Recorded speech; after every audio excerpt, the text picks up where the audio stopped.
Think of the coldest night you've ever experienced, the kind where your breath turns to fog, your car won't start, and your toes go numb before you reach the door. Now imagine trying to sleep in that. No heater, no electricity, just a cow next to you, and a roof made of dirt and wood. That was daily life for the Vikings. Temperatures dropped to 30 degrees Celsius or 34 degrees Celsius. No fleece pyjamas, no thermostats, just the human body, instinct, and centuries of survival wisdom. Here's what life was really like during the darkest, coldest months of the Viking Age. Hey, quick thing before we start. If you actually listen to these regularly, hit like or subscribe. I always wonder where everyone's at, so comment your city and what time it is. Weird to think some of you are having breakfast in London while I'm recording this at night here in the States. Alright, tonight it's Viking winter survival. But hold on, get comfortable first. I mean it. Fix your pillows, grab that blanket. This one's worth settling in for. Your eyes snap open in total darkness. The air burns your lungs with each breath. It's so cold your nose hairs have frozen stiff. Somewhere nearby, a cow shifts its weight and exhales a cloud of steam you can barely see in the dim light. The smell hits you immediately. Hay, manure, smoke, and the sour scent of unwashed bodies packed together for months. Welcome to your life as a Viking in midwinter. You're not alone on this sleeping bench. 3 other family members are pressed against you under layers of wool and fur. Their bodies are the only thing keeping you from freezing to death tonight. Your breath hangs in the air like little ghosts, barely illuminated by the dying embers of last night's fire. Time to get up, someone whispers, but nobody moves. Getting up means leaving the small pocket of warmth you've created overnight. Getting up means facing the brutal reality of 30 degrees outside these walls. So, get this, you're basically sleeping in what modern scientists would call a passive solar house, except it smells like cow farts and hasn't been cleaned ever. I spent way too long researching Viking longhouses and their absolutely wild engineering for people we usually just think of as axe-wielding maniacs.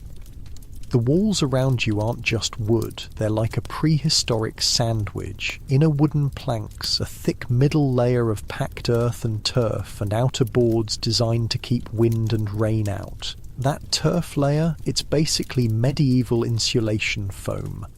I talked to an architectural historian about this, and she said these structures rival the thermal efficiency of some modern homes, all without a single Home Depot run.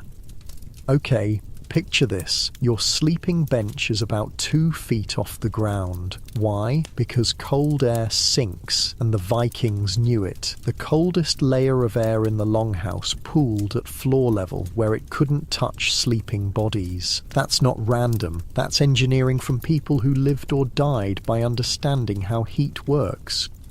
Get the fire going. Someone grunts from another bench. That would be the morning's first task, reviving the central fire pit from last night's carefully banked embers. You might be thinking, why not just have a roaring fire all night? Well, for one, burning through your winter wood supply in January is basically suicide. And 2, Vikings didn't have chimneys in their longhouses. Wait, what? No chimney in a wooden house? Yeah, we didn't do chimneys, says Leif, the eldest in your family group, as if reading your thoughts. Chimneys pull all the warm air up and out, waste of good heat. Instead, there's just a small smoke hole in the roof, deliberately designed to let smoke escape slowly, while keeping as much heat inside as possible. The result is that everything in the longhouse, the wooden beams, your clothes, your hair, your skin, is perpetually coated in a thin layer of soot. But you know what? Soot is better than freezing to death. Your stomach growls loudly enough for others to hear. Another night of hunger pangs, not like your comfy bed at home where you might have a snack waiting on your nightstand. In Viking winter, your body is constantly burning calories just to stay warm. And here's the wild part. Vikings deliberately ate high-fat foods before bed. We're talking 70-75% fat in their winter diets. The reason? Fat digestion generates heat. It's like having a slow-burning furnace inside you all night. Pretty smart for people who supposedly spent all their time hitting each other with axes.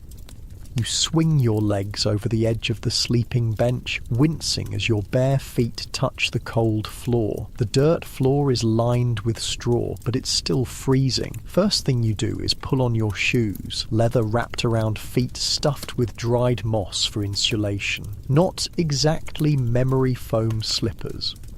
The sheep need feeding, says your mother, already up and moving. She's wrapped in layers of wool clothing that haven't been taken off in, well, you've lost count of the days. Months, maybe.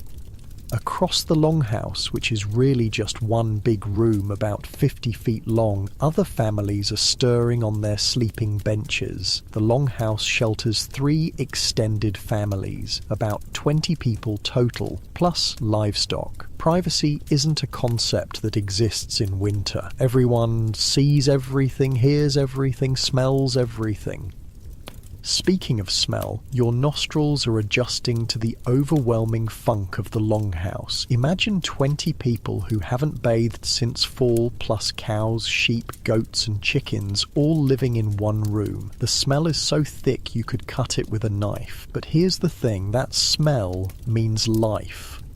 Clean, fresh air in winter means you're too close to the outdoors, and the outdoors wants to kill you. The Vikings had this saying, better to smell like shit than to freeze to death smelling like roses. Okay, I made that up, but they would have said it if they thought of it. As you help stoke the central fire, adding small sticks to the embers, you notice something interesting. The fire pit isn't just a random hole in the ground, it's shaped like a shallow cone, designed to radiate heat evenly through the room. The stones around it have been carefully selected for their heat retention properties. Bring those stones, your father says, pointing to several fist-sized rocks nestled at the edge of the fire pit. These will be wrapped in hide and placed under the sleeping benches tonight, radiating heat for hours. It's basically a Viking hot water bottle. In your head, you're doing the math. No bath for 3 months, dumb death by smell. But actually, the smoke that permeates everything has an unexpected benefit. It keeps the bugs away. No fleas, no lice, at least not in the depths of winter. The smoke has effectively fumigated your living space. Silver linings, I guess.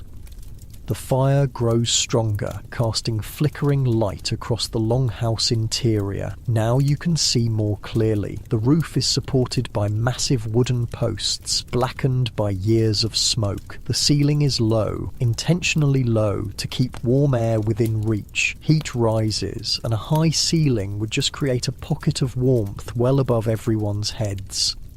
Porridge is ready, announces your grandmother, stirring a pot of barley that's been simmering at the edge of the fire. But this isn't your ordinary oatmeal. It's been enriched with animal fat, probably tallow from last fall's slaughter. It looks grey and unappetizing, but it's calorie-dense fuel for your body's internal furnace. Everyone gathers around with wooden bowls. There's no dining table, no chairs, just people squatting or sitting on benches, shoveling hot porridge into their mouths. The first real warmth you felt since waking up spreads from your stomach outward. Storm's coming, says your uncle, who stepped outside briefly to relieve himself. Sky's that weird green colour. A collective groan rises from the group. A storm means the temperature will drop even further. It means more snow to clear, more work to keep animals fed, more strain on already dwindling food supplies. The southwest corner is leaking again, your aunt notes, pointing to where melting snow has found a tiny gap in the roof. This is a serious problem. Any breach in the longhouse's thermal envelope means precious heat escaping. It will need to be repaired immediately. Your cousin, only 6 years old, asks innocently, "Can I have more porridge?" "No," his mother says simply. "That's your portion for morning." The child doesn't argue or cry. He already understands the harsh mathematics of winter survival. Food is carefully rationed. There will be another small meal at midday and a larger one in the evening. 3 meals a day, each precisely calculated to provide just enough calories to survive while stretching supplies until spring. Your mind wanders to the storage area under your sleeping bench. Every family has their own food cache: dried fish, preserved meat, nuts and seeds carefully collected during autumn, hard bread that could break teeth if not soaked in broth first. You mentally inventory what remains. February's only halfway over. Will it be enough? As if reading your thoughts, your father says, "We'll check the fish traps today. Maybe the gods have been kind." Ice fishing is a dangerous but necessary winter activity. The nearby lake is frozen solid enough to walk on, but cutting holes to check traps means exposing bare hands to temperatures that can cause frostbite in minutes. You've seen old men in the village missing fingers from winters past. "I'll go," you volunteer, wanting to prove your worth. Your father nods. Take Bjorn with you. Bjorn is your older brother, experienced enough to keep you both safe. Now fully awake, you begin layering for the outside. This isn't just throwing on a coat. This is a deliberate, life-preserving ritual. First, a linen under-tunic that's been worn so long it's basically a second skin. Then a wool tunic, thick and scratchy, but crucial for insulation. Over that goes another wool layer, this one felted to increase wind resistance. Then a fur-lined cloak fastened at the shoulder with a decorative brooch, the one bit of beauty in an otherwise purely functional outfit.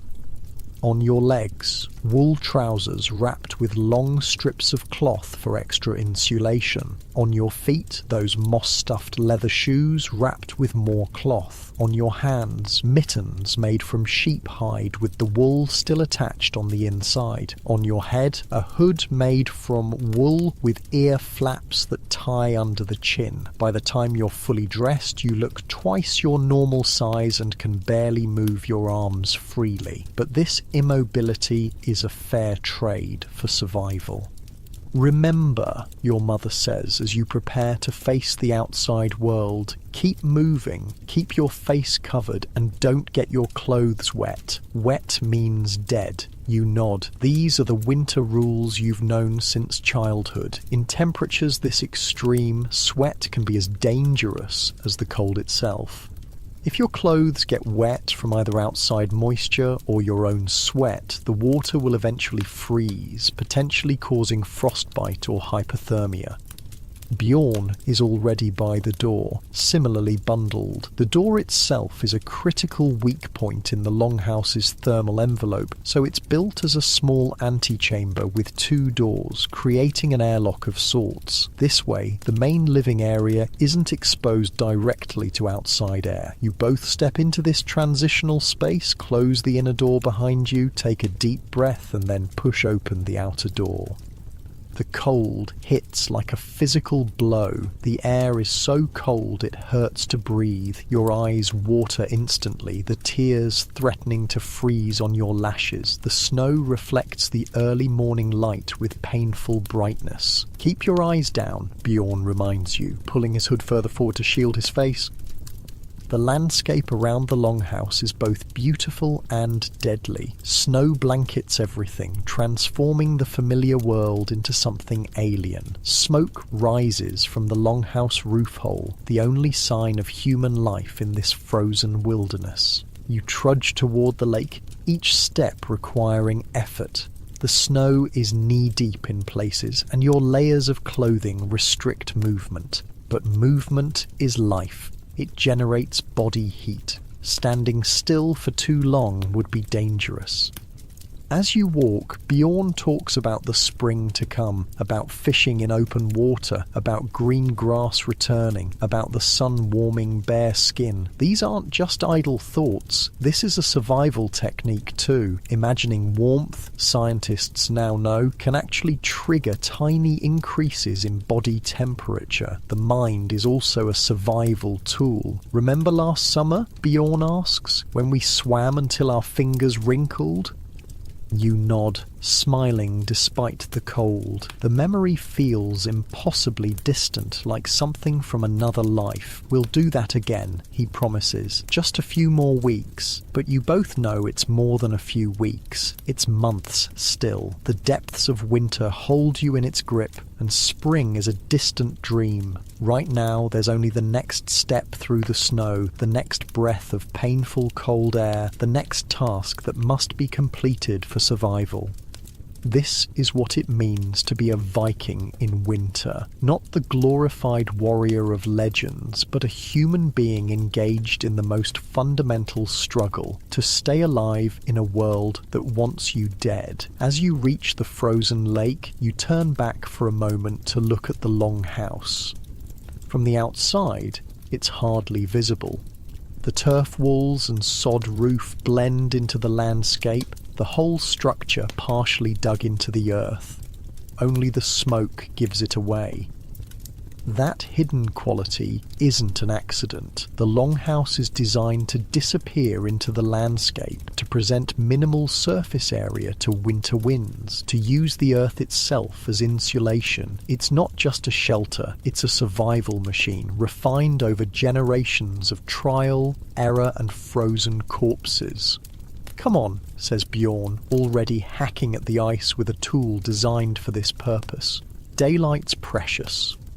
And it is. At this northern latitude in winter, the sun makes only a brief appearance each day. Every moment of light must be used efficiently. The tasks of survival wait for no one.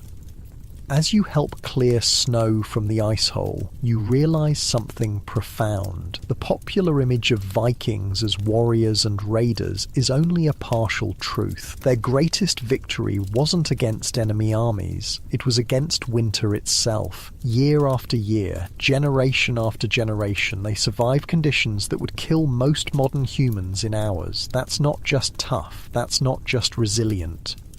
That's a kind of strength we can barely comprehend from beneath our warm blankets in heated homes. And winter has only just begun. The ice beneath your feet makes an ominous groaning sound as you and Bjorn kneel beside the fishing hole. The lake isn't happy about being disturbed. Frozen water has its own language. Creaks, pops, and deep rumbling sounds that travel beneath your feet like distant thunder.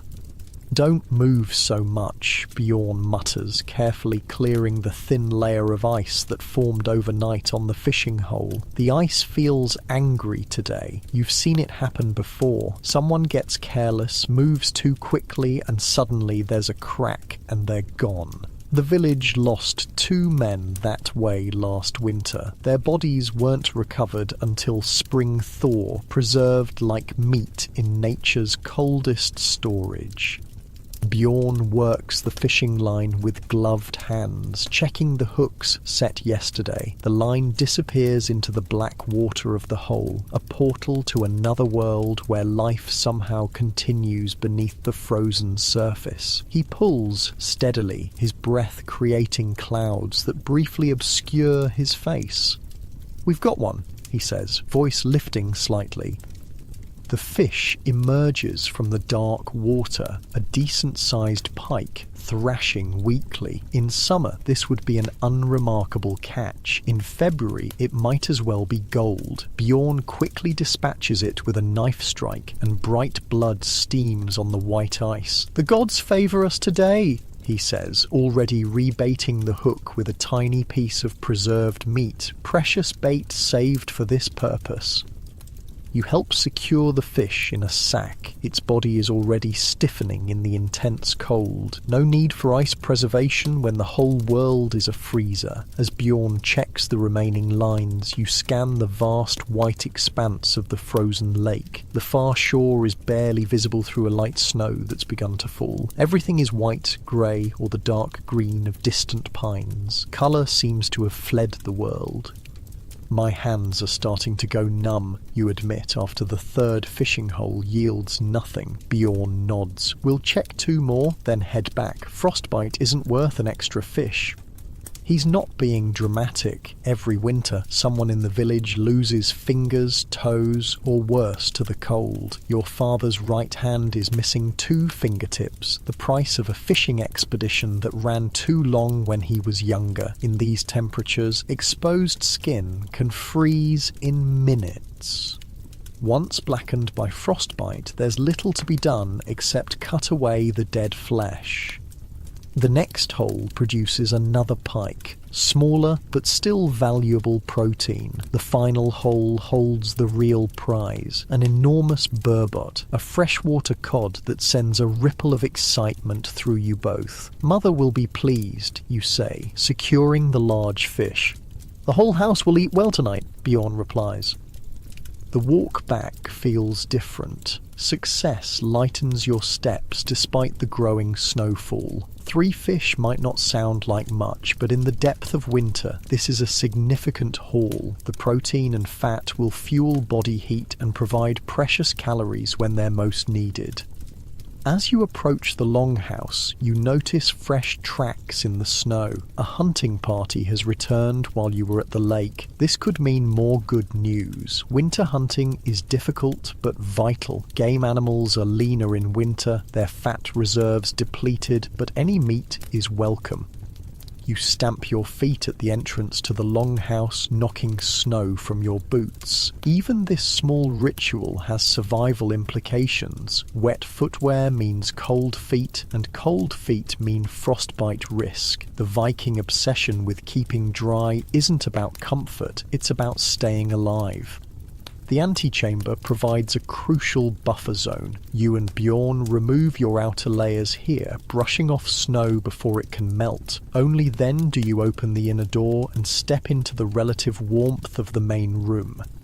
The scene inside has changed while you were gone. The hunting party, 4 men including your uncle, have returned with a young elk strapped to a makeshift sled. The animal is already being butchered on a designated area of the floor, its blood collecting in wooden bowls. Nothing will be wasted. The fish spirits were kind, Bjorn announces, holding up your catch. A cheer goes up from the assembled families. Your mother comes to inspect the burbo, nodding with approval. 3 fish and an elk in one day, says your grandmother. Perhaps Skadi smiles on us. Skadi, the Norse goddess of winter and hunting, features prominently in winter prayers. Or perhaps we're just good at fishing, Bjorn replies with a grin. Your grandmother makes a sign against bad luck. Don't invite the gods' jealousy, boy. This mix of practical skill and supernatural belief defines Viking winter life. You don't survive by luck or faith alone, but neither do you dismiss the gods' role in your fate. Winter is when the boundary between the natural and supernatural worlds seems thinnest. The elk butchering continues with practiced efficiency. The meat is separated by type, some for immediate cooking, some for smoking, some to be preserved in fat. The intestines are cleaned for use as sausage casings. The blood is collected for blood pudding. The bones will become tools, broth, and craft materials. The hide will be tanned for leather. The sinew will make thread. Even the hooves and antlers have uses. Go help with the smokehouse, your father instructs, indicating where 2 men are preparing cuts of meat for smoking. The smokehouse is a separate, smaller structure attached to the longhouse, a luxury not every family has. It's little more than a stone chamber with racks where meat can be preserved using smoke from green wood. The process both dries the meat and infuses it with compounds that prevent spoilage. It's a preservation technique older than memory, passed down through generations. As you work alongside the men preparing the meat for smoking, you realise how much specialised knowledge is packed into every winter task. The wood chosen for smoking imparts specific flavours and preservation properties. The meat must be cut to precise thicknesses. The temperature must be controlled through careful tending. This isn't just cooking, it's chemistry, developed through centuries of trial and error. "Not like that," says Gunnar, the village's most experienced hunter. "Thinner slices for the lean portions. You want the smoke to penetrate fully. You adjust your cutting technique. The knife is razor sharp, designed specifically for this purpose." Viking toolmaking is another winter survival skill, using the cold months to repair, sharpen, and create the implements needed for the year ahead. "How did you find the elk?" you ask Gunnar as you work. The old hunter snorts. "We didn't. It found us, walked right into our path, half-starved and weak. Winter makes fools of even the wisest animals." "Or the gods sent it," suggests another man. Gunnar shrugs. "Gods or luck, I'll take either in February."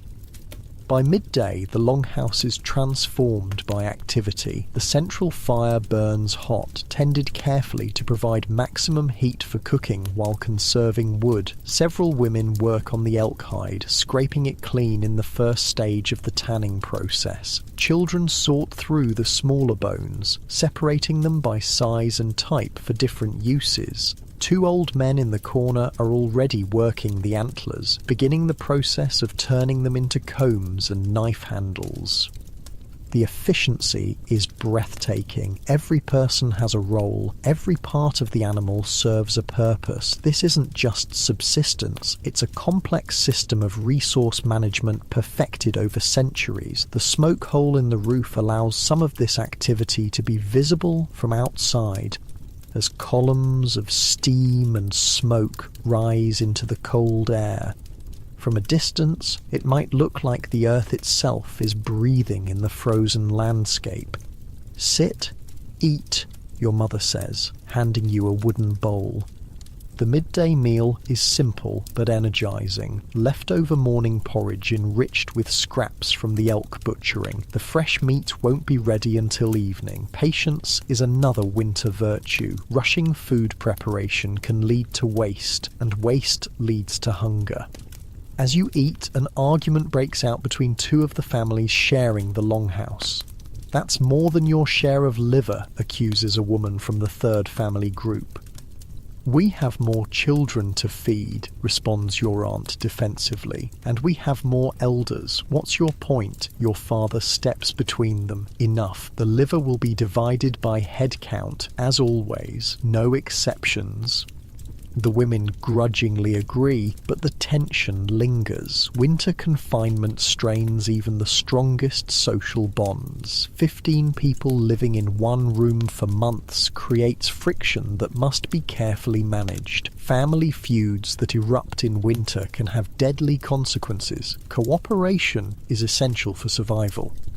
This is another aspect of Viking winter life rarely depicted in stories. The warriors who raided foreign shores were the same people who had to navigate complex social dynamics in the confined space of a winter longhouse. Perhaps the famous Viking berserkers were just men who'd spent too many months in close quarters with their in-laws. "Tell us about the ice, Bjorn," calls one of the younger children as the meal concludes. "Was it speaking today?"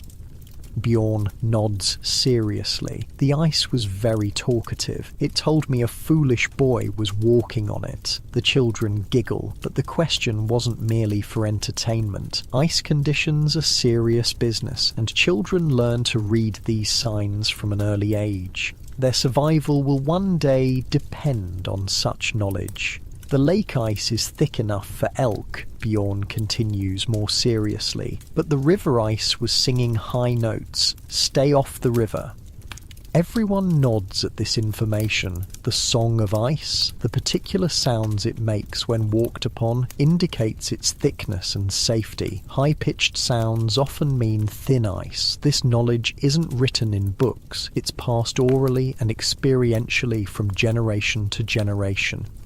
As the short winter day reaches its midpoint, shafts of pale sunlight briefly penetrate through the smoke hole, creating golden columns in the hazy air of the longhouse. This daily moment of illumination is tracked carefully. Its gradually increasing duration is the most reliable calendar, marking winter's slow retreat. "Storytelling circle tonight," announces your grandmother to the children. "Prepare your ears for the tale of Thor's fishing trip."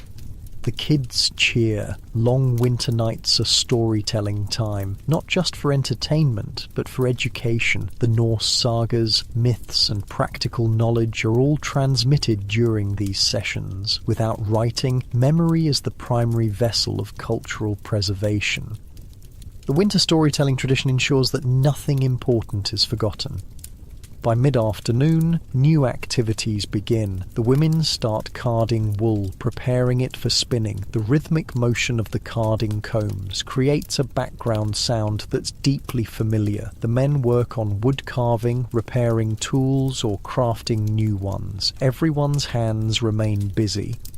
You join your mother at the loom, a skill all Viking children learned regardless of gender. Textile production is too important to be limited to women alone, especially in winter when all hands must be productive. The warp-weighted loom leans against the wall, the partially completed cloth showing intricate patterns that will eventually become clothing. Your edges are improving, your mother notes as you demonstrate your technique. This is high praise. The production of wool cloth is perhaps the most essential winter activity after food procurement. Wool provides the insulation that makes survival possible. A family without adequate woolen clothing faces a death sentence when temperatures plunge. As you work the threads, your grandmother begins telling a story to the gathered children, not the promised Thor tale, but something more immediately practical. "Listen well to the story of Halfdan the Foolish," she begins. "Halfdan was a strong man, proud of his muscles and courage. When winter came, he laughed at those who wore many layers. 'I am warm-blooded,' he boasted. 'Cold doesn't trouble me.'" The children listen attentively, already sensing the moral. One day, Halfdan went hunting in a light cloak. "I move faster this way," he told his friends who were bundled in furs. He tracked a deer far from the village. The snow began falling. The wind rose. Halfdan kept hunting, ignoring the cold that bit at his hands and face. Your grandmother pauses dramatically. 3 days later, they found Halfdan's body, frozen solid, just a stone's throw from the village boundary. His light clothing had doomed him. The deer stood nearby, watching, as if mocking his foolishness. She looks sternly at the wide-eyed children. "The strong die just as easily as the weak when they disrespect winter. Remember Halfdan whenever you think one layer of clothing is enough." These cautionary tales, some true, some embellished, are another survival tool embedding crucial lessons in memorable narratives. Fear is a teacher and winter is its classroom. As afternoon fades toward evening, a commotion at the entrance draws everyone's attention. The outer door opens, admitting a blast of cold air and a snow-covered figure. It's Harold, a young man from a neighbouring farmstead. "Wolves!" he gasps as he removes his outer coverings. "A large pack moving this way. They've already taken 2 of our sheep." This news triggers immediate action. Wolves normally avoid human settlements, but in the leanest part of winter, hunger makes them bold. A desperate wolf pack is one of winter's deadliest threats. "How many?" asks your father, already reaching for his spear. 12, maybe more, Harold replies. "The biggest pack I've seen." The men begin gathering weapons, spears, axes, bows. Even some of the women arm themselves. A wolf attack isn't just a danger to livestock, it threatens the entire community. Bar the livestock section, your father instructs. Move the most valuable animals deeper inside. The longhouse's animal section is quickly secured with additional barriers erected between the livestock and the entrance. The sheep are particularly precious, not just for meat, but for the wool that keeps everyone alive. Should we signal the other farms? Asks Bjorn. Your father considers this. Communication between scattered farmsteads is difficult in winter, typically accomplished with horn blasts or signal fires, but both would alert the wolves to human presence. No, he decides. The sound might draw the pack this way. Harold, you'll stay here tonight. The visitor nods gratefully. Travelling back to his own farm in wolf-patrolled darkness would be suicidal. As the men organise the defence, your grandmother pulls you aside. "Fetch my bag," she says quietly. You retrieve her medicine pouch from beneath her sleeping bench. As the community's most knowledgeable healer, she's preparing for possible injuries. Wolf attacks often result in severe wounds. The pouch contains her healing supplies, dried herbs, fungus collected from birch trees, honey preserved from summer, clean wool for bandages, bone needles for stitching wounds. She quickly inventories the contents. "We need more spider silk," she mutters, referring to the fine strands used for suturing wounds. "Check the corners by the storage area." You dutifully collect cobwebs, rolling them onto a small stick as she's taught you. This will become makeshift surgical thread if needed. Modern medicine might scoff, but spider silk has saved many Viking lives. As evening arrives, the tension in the longhouse is palpable. Extra guards are posted at the entrance. Weapons lie close at hand. The livestock are unusually quiet, perhaps sensing the predators that stalk the darkness outside.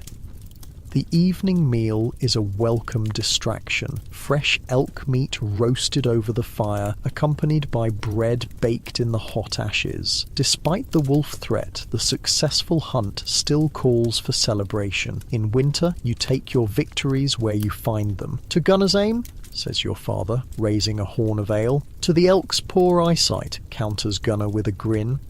The men laugh, breaking some of the tension. Even in crisis, humour serves a purpose. It reinforces bonds and eases stress. The Vikings weren't dour survival machines. They found joy and laughter even in the harshest conditions. As the meal concludes, a sound cuts through the night. A long, mournful howl closer than anyone would like. Then another joins it, and another. The wolf chorus confirms Harold's warning. The children huddle closer to the adults. Even the bravest warriors show respect for wolves. Unlike human enemies, wolves don't negotiate or retreat easily. They are winter incarnate, patient, ruthless, and deadly. "Close the smoke hole," your father orders.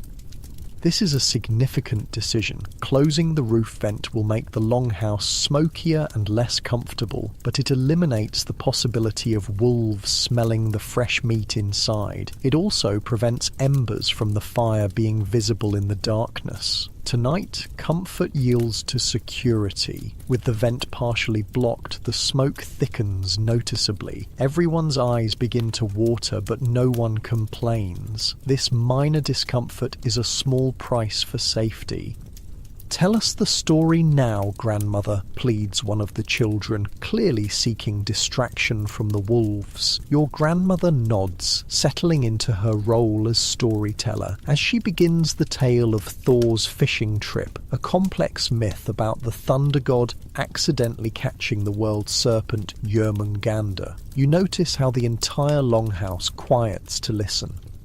This is more than entertainment. The shared experience of storytelling reinforces community bonds. The myths connect everyone to their ancestors and gods. Even as wolves prowl outside, culture flourishes within. Survival isn't just about the body, it's about preserving what makes life worth the struggle.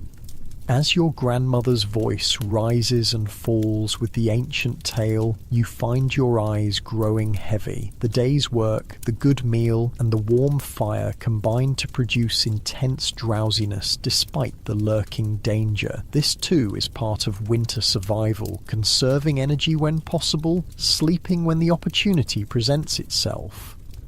The last thing you hear before drifting off is your grandmother describing Thor's mighty hammer striking the serpent's head, her voice nearly drowned out by another chorus of wolf howls, closer now than before. Winter isn't just coming, winter is here, testing everything you are. You jolt awake to screams and chaos. For a moment, you're disoriented in the smoky darkness. The fire has died down to embers, casting just enough light to see shadowy figures moving urgently around the longhouse. Outside, the wolves howl, their voices seemingly everywhere at once. They've broken into the cattle pen, someone shouts. The separate structure where the larger livestock are kept, connected to but distinct from the main longhouse, is under attack. The night has turned the wolves desperate enough to challenge human territory. Your father and the other men grab weapons and torches, preparing to defend the precious animals. A single cow is worth more than gold in winter. Its meat, milk, hide, and even its body heat are irreplaceable resources. Stay inside, your mother orders as you reach for your cloak.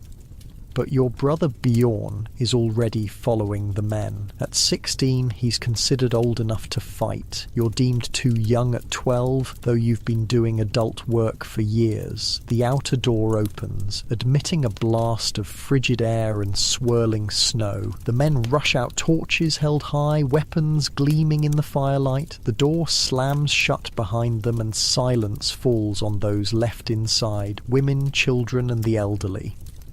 "Circle up," commands your grandmother, the eldest woman, weapons ready. This isn't her first wolf attack. The women form a protective ring around the children, each armed with whatever is at hand. Kitchen knives, weaving swords, heavy wooden tools. If the wolves breach the main longhouse, they'll face fierce resistance. "Will father be okay?" asks your little sister, her voice small in the darkness. "Your father has killed more wolves than you have fingers," your mother replies confidently, though you catch the worry in her eyes. Outside, the sounds of battle erupt, men shouting, wolves growling, livestock bellowing in panic. Someone blows a horn, 3 short blasts, the signal for immediate assistance. The neighbouring farms will hear and send help, though it may take time to arrive. Your grandmother begins a low chant, not quite a prayer, but an invocation of protection that predates even the Norse gods. The other women join in, their voices creating a rhythm that's somehow both soothing and powerful. You've heard this chant during previous crises. Storms, illnesses, difficult births. It's the sound of women holding the world together when it threatens to fall apart. The waiting is excruciating. Minutes stretch like hours. The chanting continues, rising and falling like waves. Children whimper. The fire pops and hisses. Finally, the outer door crashes open again. Men stagger in, supporting wounded comrades. Your father is among them, blood streaming from a gash on his arm, but walking under his own power. Bjorn follows, unharmed but wide-eyed with the shock of his first real battle. 3 wolves dead, announces Gunnar grimly. They retreated, but they'll be back. Who's hurt? Your grandmother demands, already reaching for her medicine pouch. Ivar took the worst of it, your father says, gesturing to a man being laid carefully on a bench. Wolf got his leg. Harold and I have smaller wounds. The women immediately shift from defenders to healers. Your grandmother directs the wounded men to lie near the fire, where the light is best for treating injuries. The serious business of Viking medicine begins, a blend of practical skill and spiritual ritual that's kept your people alive through countless winters. Warm water, orders your grandmother, clean cloths, honey, and someone stoke that fire higher. You rush to help, bringing a wooden bowl of precious honey, one of the most valuable medicines in the Viking pharmacopoeia. Its antibacterial properties prevent infection in wounds, a fact your ancestors discovered through generations of trial and error. Your grandmother examines Ivar's leg wound first, a deep bite that has torn through fur, wool, and flesh. Modern people might panic at the severity, but she works with calm efficiency.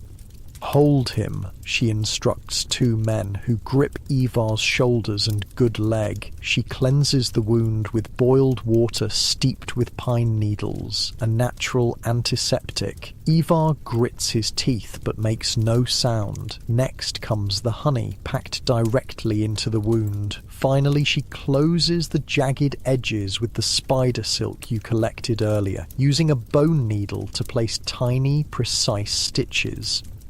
You'll limp until spring, she tells Ivar matter-of-factly, but you'll keep the leg if infection stays away. The entire procedure takes place without privacy, anesthesia, or modern sterilization, yet Viking wound care was remarkably effective. The honey, pine resin, and certain molds used in their medicine contained natural antibiotics. Many of their treatments have been validated by modern science. Your father's arm wound receives similar treatment. As your grandmother works, he recounts the battle to the anxious listeners. The wolves were starving, he explains, ribs showing, desperate. They'd already killed one calf when we got there. We drove them back with fire and spears, but they didn't run far. Will they return tonight? Asks someone. Your father exchanges glances with Gunnar. Yes, we need to prepare. This sparks immediate action. The community has protocols for sustained wolf attacks, developed through bitter experience. The livestock are brought into the main longhouse, an extreme measure that will make the already crowded space even more cramped and odorous, but necessary for survival. Space is rearranged, with sleeping platforms cleared to accommodate the animals. The beasts are going to love this, mutters Bjorn as a sheep is tethered near his sleeping area. The sheep aren't thrilled either, you point out, earning a tired laugh. Your mother inspects Bjorn for injuries, despite his protests that he's fine. What happened out there? She asks quietly. Bjorn's face changes, the bravado slipping. They weren't like hunting wolves, he mees. Eyes, they looked almost human when they attacked, like they were thinking. Winter wolves are different from their summer counterparts. Hunger makes them more organised, more strategic, and infinitely more dangerous. They don't just hunt, they wage war. Did you freeze? Your mother asks, not accusingly, but with genuine concern. No, Bjorn says. Then amends. Maybe for a moment. Then father shouted, and I just acted. She nods, satisfied. The first battle is always a test of character. Bjorn passed. With the immediate crisis handled, attention turns to reinforcing the longhouse against further attacks. Men drag heavy storage chests to block the doors. Others check the walls for any vulnerabilities. The smoke hole is partially reopened. Now that the wolves know exactly where the humans are, there's no point suffering in the smoky interior. We need more light, your father decides, authorising the use of precious rushlights, reeds soaked in animal fat that provide better illumination than the central fire alone. This is not done lightly. Fuel for lighting is carefully rationed during winter. The added light transforms the longhouse atmosphere. Shadows retreat, revealing the full scene, wounded men being tended, animals settled uneasily among the human inhabitants, weapons placed within easy reach of every sleeping area. The entire structure has shifted from home to fortress. Your grandmother finishes treating the last of the wounded and turns to preparing a special tea. You recognize the ingredients: dried herbs gathered during summer and fall, stored specifically for emergencies. Some are for pain, others to fight infection, others still to calm nerves and promote healing sleep. "Drink," she instructs the injured men, offering no room for refusal. "All of it." Viking medicine wasn't limited to external treatments. Their pharmacopoeia included numerous medicinal plants, many of which formed the basis for modern drugs. Willow bark contained salicin, similar to aspirin. Certain molds were used to treat infections, foreshadowing antibiotics.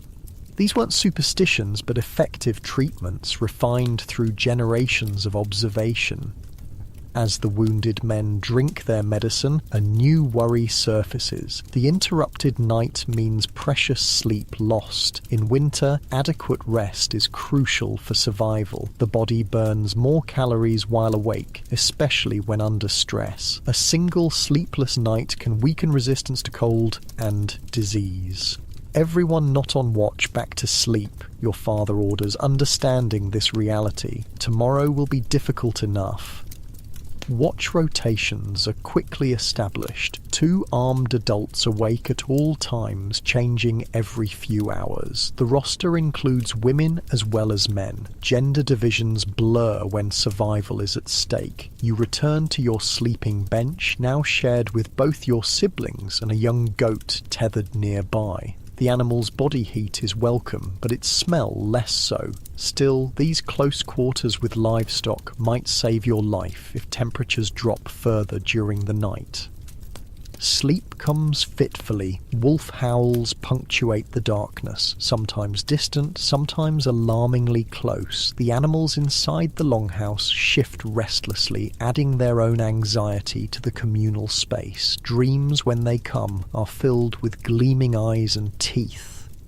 Morning arrives with pale light filtering through the smoke hole. The longhouse stirs to life again, but with a subdued quality.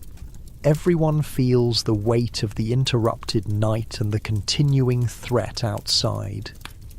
Your father and Gunnar are already conferring near the door, voices low. Their expression tells you the wolves haven't left. "They're still circling," confirms Gunnar when asked. "I counted at least 9 during my watch. 9 wolves is a formidable force, especially when driven by winter hunger. This isn't a problem that will resolve itself quickly. We need to send word to the village," your father decides. "This is beyond what scattered farmsteads can handle alone." The nearest village is half a day's journey under good conditions, longer in snow with wolves prowling. Whoever goes will face serious danger. "I'll go," volunteers Harold, the visitor from the neighbouring farm. "I know the quickest paths." Your father shakes his head. "Not alone. Bjorn will go with you." Bjorn straightens, proud of the responsibility but visibly nervous. A journey through wolf territory is a grave undertaking. "Take the skis," your father continues. "Stay on open ground when possible. If wolves approach, use the fire pot." The fire pot is a clever Viking invention, a small clay container holding smouldering embers that can be carried safely for hours. It serves dual purposes as a portable heat source and as a weapon against predators if needed. Wolves fear fire above all else. While Bjorn and Harold prepare for their dangerous mission, the daily work of survival must continue despite the crisis. Meals need preparing, water needs fetching, from snow brought inside as venturing to the stream is too dangerous, and livestock need tending. "We're low on firewood," your mother notes with concern. The previous day's plan had included cutting more, but the wolf attack disrupted this essential task. Firewood management is a complex science in Viking winter. Different woods burn at different rates and produce different heat levels. The best strategy involves a mix: quick-burning pine for immediate warmth, slow-burning oak or maple for overnight. Running out of properly dried wood in midwinter is potentially fatal. We'll use the ceremonial stock, your father decides grimly. This is significant. The ceremonial wood, the finest, driest cuts, is normally reserved for important rituals and celebrations. Using it for everyday heating is like burning money, but the alternative is worse. As Bjorn and Harold make final preparations for their journey, your grandmother calls for a blessing ritual. Everyone gathers in a circle, even the wounded men hobbling from their beds. She produces a small pouch of dried herbs that release a pungent aroma when sprinkled on the fire. Odin Allfather, see these travellers, she intones. Thor, mighty one, lend them your strength. Freya, golden one, guide their path. The herbs create blue-green flames that flicker hypnotically. This isn't mere superstition. The ritual serves psychological and practical purposes. It boosts morale, creates community solidarity, and ensures everyone is mentally prepared for the dangerous mission. Your father adds his own contribution, pouring a measure of precious mead, honey wine, into the fire. It flares dramatically, sending sparks spiralling up through the smoke hole. A gift for the gods, he explains, and a reminder that we'll drink together again when this is over. This blend of pragmatism and spirituality defined Viking life. They weren't blindly religious, but neither were they purely practical. Both approaches were tools for survival in a world where margins for error were razor thin. Bjorn and Harold dress in multiple layers, checking each item carefully. Their outer garments are turned fur side out, a technique that improves insulation in the coldest weather. Each carries a small pack with emergency supplies: dried meat, a fire pot, spare mittens and weapons.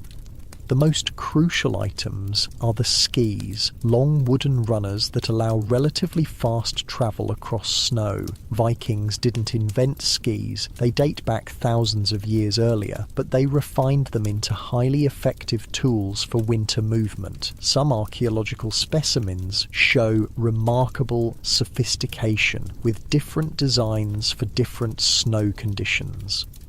Remember, your father tells Bjorn quietly, if you must fight, fight, but better to avoid and outrun. Your mission is to bring help, not to prove courage. Bjorn nods, suddenly looking very young despite his height and strength. This journey could make him a man in the community's eyes, or it could end his life. Both outcomes hover in the air, unspoken but understood.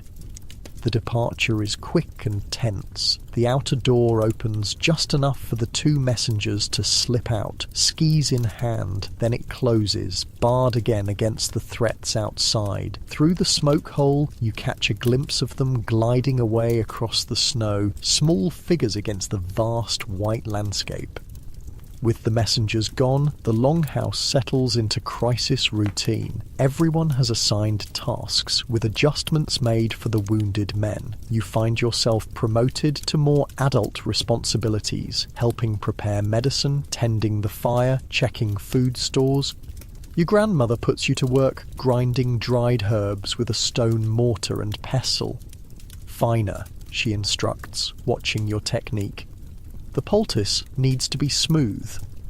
She's preparing additional medicine for the wounded, anticipating the possibility of infection. Viking healers recognized the signs of wound infection: redness, heat, swelling, pus, and had various treatments to combat it. Some, like honey and certain molds, were surprisingly effective. Others, like invocations to the gods, served the equally important purpose of maintaining hope. Will Ivar's leg heal? You ask quietly. Your grandmother's face is serious. If the wolf was healthy, if the wound stays clean, if infection doesn't take hold, yes, but winter wounds are dangerous. We watch and wait. This frank acknowledgement of mortality isn't considered inappropriate for a child. Viking children understood death intimately. It was a constant presence, especially in winter. By your age, you've already seen people die from illness, injury, and cold. This realistic understanding isn't traumatic, it's essential knowledge for survival. As morning progresses, the wolves make themselves heard again, howling from just beyond the cleared area around the longhouse. The sound raises goosebumps on your arms. It's not just the eerie quality of the howls, it's the knowledge that intelligent predators are coordinating, communicating, planning. They're talking to each other, whispers your little sister fearfully. Yes, says your mother, not sugarcoating the reality. They're deciding whether we're worth the risk. The frank discussion of danger continues as your father inspects the longhouse defences. The roof is our weak point, he notes. If they're desperate enough to try climbing, we'll need to guard the smoke hole. The idea of wolves entering through the roof seems far-fetched, but your father has seen enough winter desperation to consider even unlikely threats. A guard is posted with a spear near the smoke hole, rotating throughout the day. By midday, the atmosphere in the longhouse has shifted from acute crisis to siege mentality. Everyone works, eats and moves with careful efficiency. Conservation is the watchword of energy, food, fuel and emotion. Even the children play quiet games, understanding intuitively that noise and excitement burn precious calories. The meal is deliberately hearty. Elk meat stew thickened with barley and enriched with preserved root vegetables. The fat content is high, providing slow-burning energy that will sustain body heat. Every element of Viking winter diet was calibrated for survival, from the ingredients to the preparation methods to the timing of meals. Eat everything, your mother instructs. We need strong bodies today. No one needs to be told twice. Winter hunger is a constant companion, the body perpetually craving more calories than are available. Even in well-prepared households like yours, winter means a slow, controlled starvation, consuming fewer calories than needed, but not so few that strength fails completely. After the meal, your grandmother gathers the children for what seems like story time, but is actually educational. Today's lesson focuses on wolf behaviour.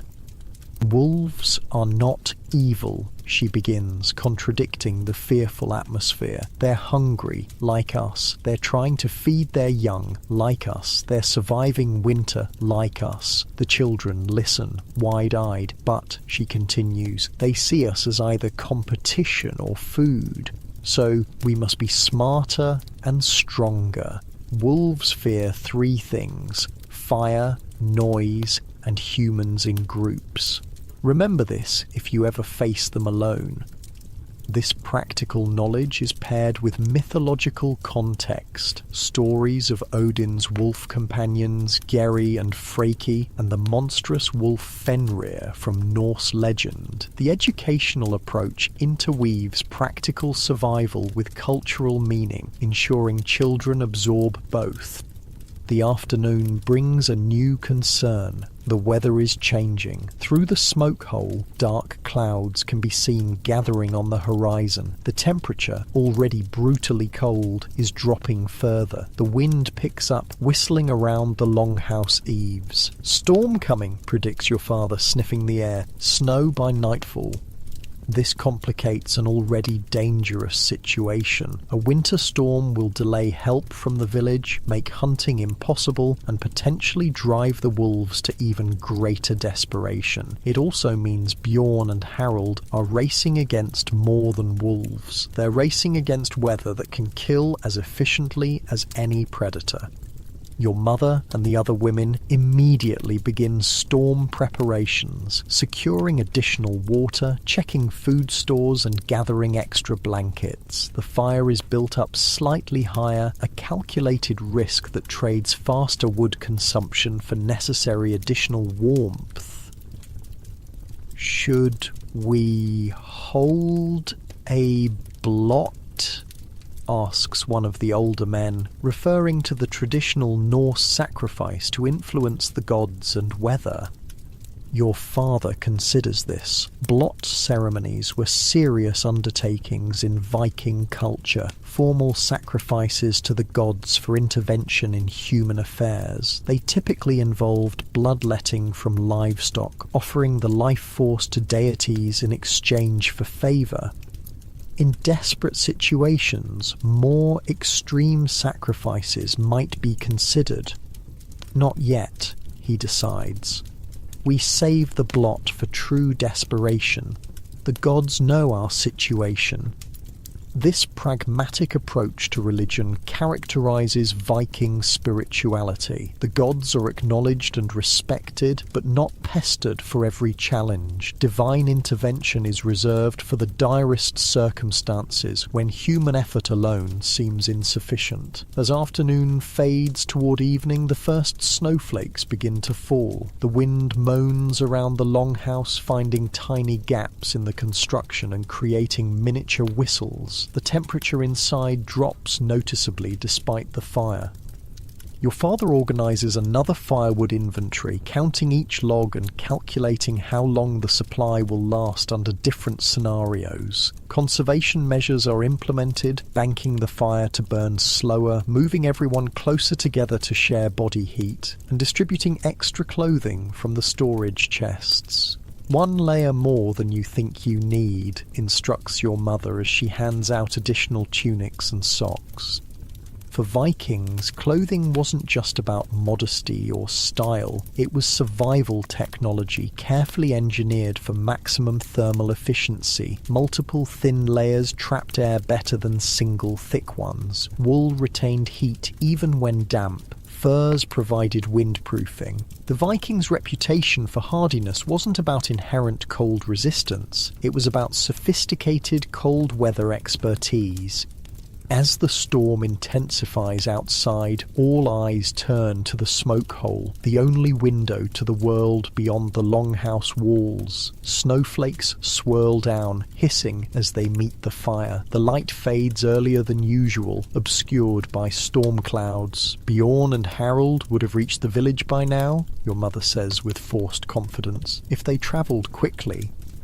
No one points out the obvious, that the storm might have caught them in the open, that wolves might have intercepted them, that if carries the weight of life and death. Instead, practical focus remains on immediate concerns. Check the wounded, your grandmother directs. Storm cold brings fever risk. You help her examine Ivar's leg wound. The stitches hold firm, with no obvious signs of infection yet. The honey applied earlier has formed a protective seal. Ivar himself is pale but alert, his body fighting to heal despite the challenging conditions. Good signs, your grandmother pronounces, but we watch through the night. As full darkness falls, the longhouse transforms again. Rushlights are extinguished to conserve fuel, leaving only the central fire for illumination. Shadows dance on the walls. The livestock, sensing the storm's intensity, grow restless in their temporary quarters. Storm song, announces your grandmother, and a ripple of anticipation passes through the gathered families. This tradition, singing during winter storms, serves multiple purposes. It boosts morale, passes time, and provides cultural continuity. But it also has a practical function. The collective sound masks individual noises of discomfort or fear, allowing everyone to maintain dignity during hardship. The songs begin with your grandmother's cracked but powerful voice, starting a working melody that others join. These aren't frivolous entertainment, but cultural repositories. Songs about heroes, gods, ancestors, and survival. Each contains practical knowledge embedded in memorable verses. You join in as the familiar melodies rise, finding comfort in the communal sound. Even in crisis, with wolves outside, a storm raging, and messengers in danger, the community maintains its bonds through shared culture. This, perhaps, is the greatest Viking survival technique of all. Not their ships, or weapons, or weather-resistant housing, but their unshakable social cohesion. The winter might take individuals, but it could never break the collective will to endure. As the storm howls outside and wolves add their voices to the night, your people sing their defiance into the darkness. Winter hasn't beaten the Vikings yet. Dawn arrives with eerie silence. The storm passed during the night, leaving behind a transformed world. Through the smoke hole, you can see only white. Snow has buried the landscape, with drifts reaching halfway up the longhouse walls. "How deep?" asks your father, standing beneath the opening. "Knee-deep in the clearing, waist-deep against the walls," reports the man on roof watch, "and still falling lightly. This isn't just inconvenient, it's dangerous. Deep snow restricts movement, masks hazards, and makes hunting nearly impossible. It also provides cover for predators to approach unseen. The wolves have gained an advantage." Your father processes this information with the stoic practicality that defines Viking leadership. "We extend the siege plan," he announces. "No outside movement except for essential tasks. Double watch at all times. Ration adjustments starting today." No one protests the last part, though it affects everyone directly. Winter rationing is a sliding scale, adjusted based on conditions, with movement restricted by snow and wolves, with no guarantee when help will arrive. Caloric intake must be reduced to stretch supplies. Quarter reduction for adults. Eighth reduction for children and nursing mothers, your father specifies. These aren't arbitrary numbers, but calculated adjustments based on generations of survival experience. The morning meal reflects the new reality. Porridge made thinner than usual, with carefully counted dried berries added for essential nutrients rather than flavour. Every spoonful is consumed slowly, mindfully. In your modern bed, you might scroll through your phone while eating breakfast. In a Viking winter, each bite is a focused act of survival. "The goats need more hay," notes your mother after the meal. "The livestock confined inside are consuming fodder faster than anticipated, another resource that requires careful management. We'll move some animals to the sleeping lofts," decides your father after consideration. "Spread the fodder use more evenly." This demonstrates another aspect of Viking winter adaptability, the willingness to reorganize living arrangements as circumstances demand. The longhouse isn't a rigid space, but a flexible system that changes with needs. The sleeping lofts are platforms built above the main beams, accessed by ladders. Normally used for storage or additional sleeping space, they can be repurposed as animal pens in emergencies. It's not ideal. Having goats overhead means occasional surprises dropping down, but it distributes the livestock more efficiently through the available space. As men arrange planks to create temporary pen walls in the lofts, your grandmother continues treating the wounded. Ivar's leg shows the first signs of potential infection, increased redness around the stitches, more heat in the skin. This isn't unexpected, but requires immediate intervention. "I need birch bark," she states, referring to a key medicinal resource containing compounds similar to modern aspirin, along with antimicrobial properties. A quick inventory reveals the stored supply is running low. Normally, someone would simply collect more from nearby trees, but the wolf siege makes this dangerous. "I'll go," volunteers Gunnar. "I can reach the birch grove in snowshoes, be back within an hour." Your father weighs the risk against the necessity. Infection can kill as efficiently as wolves, but sending someone outside means potential loss of a healthy adult. Take 2 others, he finally decides, armed with fire pots. No heroics. Get the bark and return immediately. The preparation for this simple errand transforms it into a military operation. 3 men arm themselves with spears and axes. They don specialized snowshoes, wooden frames with leather webbing that distribute weight across snow. Each carries a clay pot containing smoldering embers that can quickly ignite a torch if needed. Most crucially, they wear white outer cloaks, simple but effective camouflage in the snow-covered landscape. Vikings understood practical battlefield tactics, including the value of blending with surroundings. "May Skadi guide your steps," your grandmother says, invoking the Norse goddess associated with winter, mountains, and hunting. The men depart through the entrance airlock, closing the inner door before opening the outer one to minimize heat loss. The remaining adults redistribute themselves to maintain watch coverage despite 3 fewer people. "Now we wait," your mother says, returning to her weaving. The work never stops, even during crisis.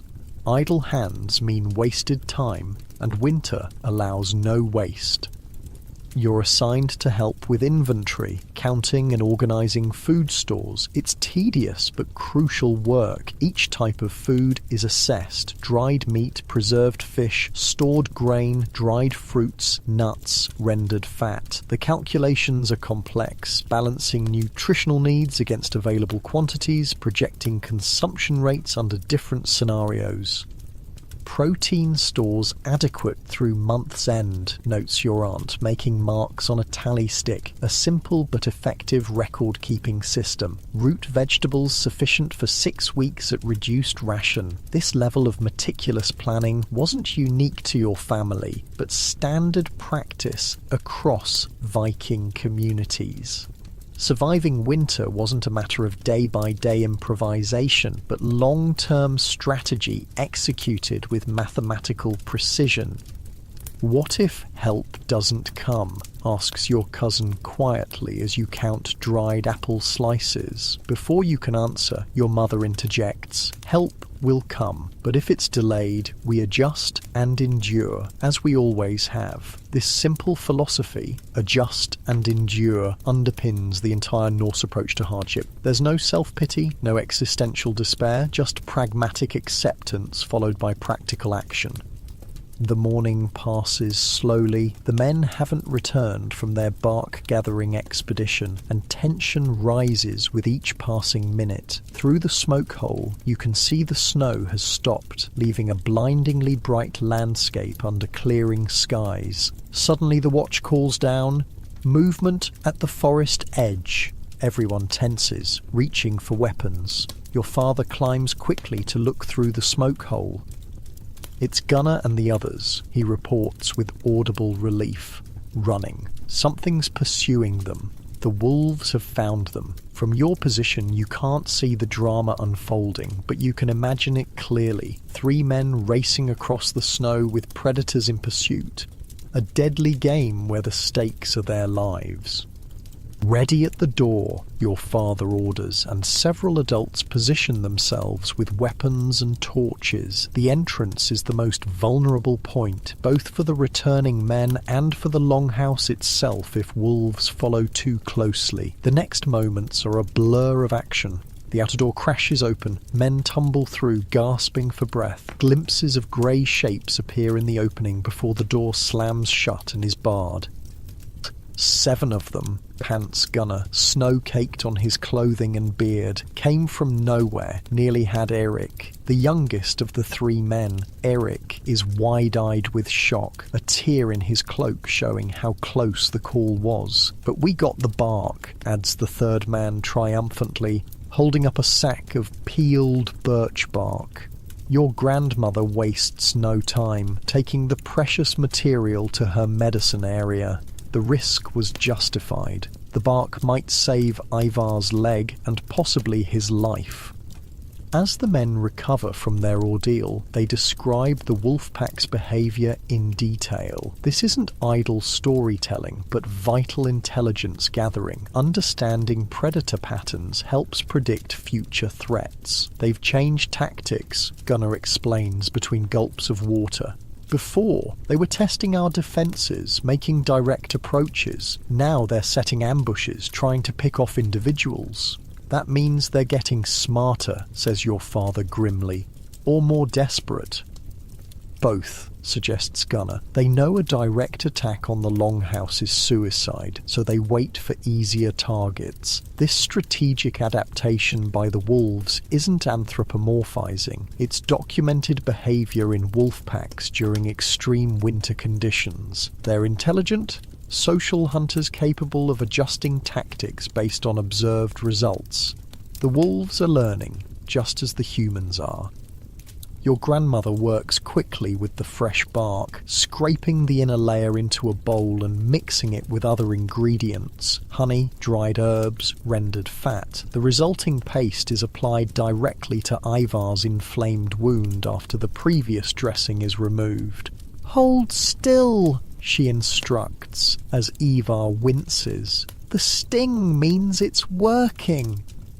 The medical knowledge displayed here represents centuries of empirical observation. The bark contains salicin, related to modern aspirin, with anti-inflammatory and pain-reducing properties. The honey provides antibacterial effects. The fat creates a protective barrier. This isn't random folk medicine, but sophisticated pharmacology developed through generations of trial and error.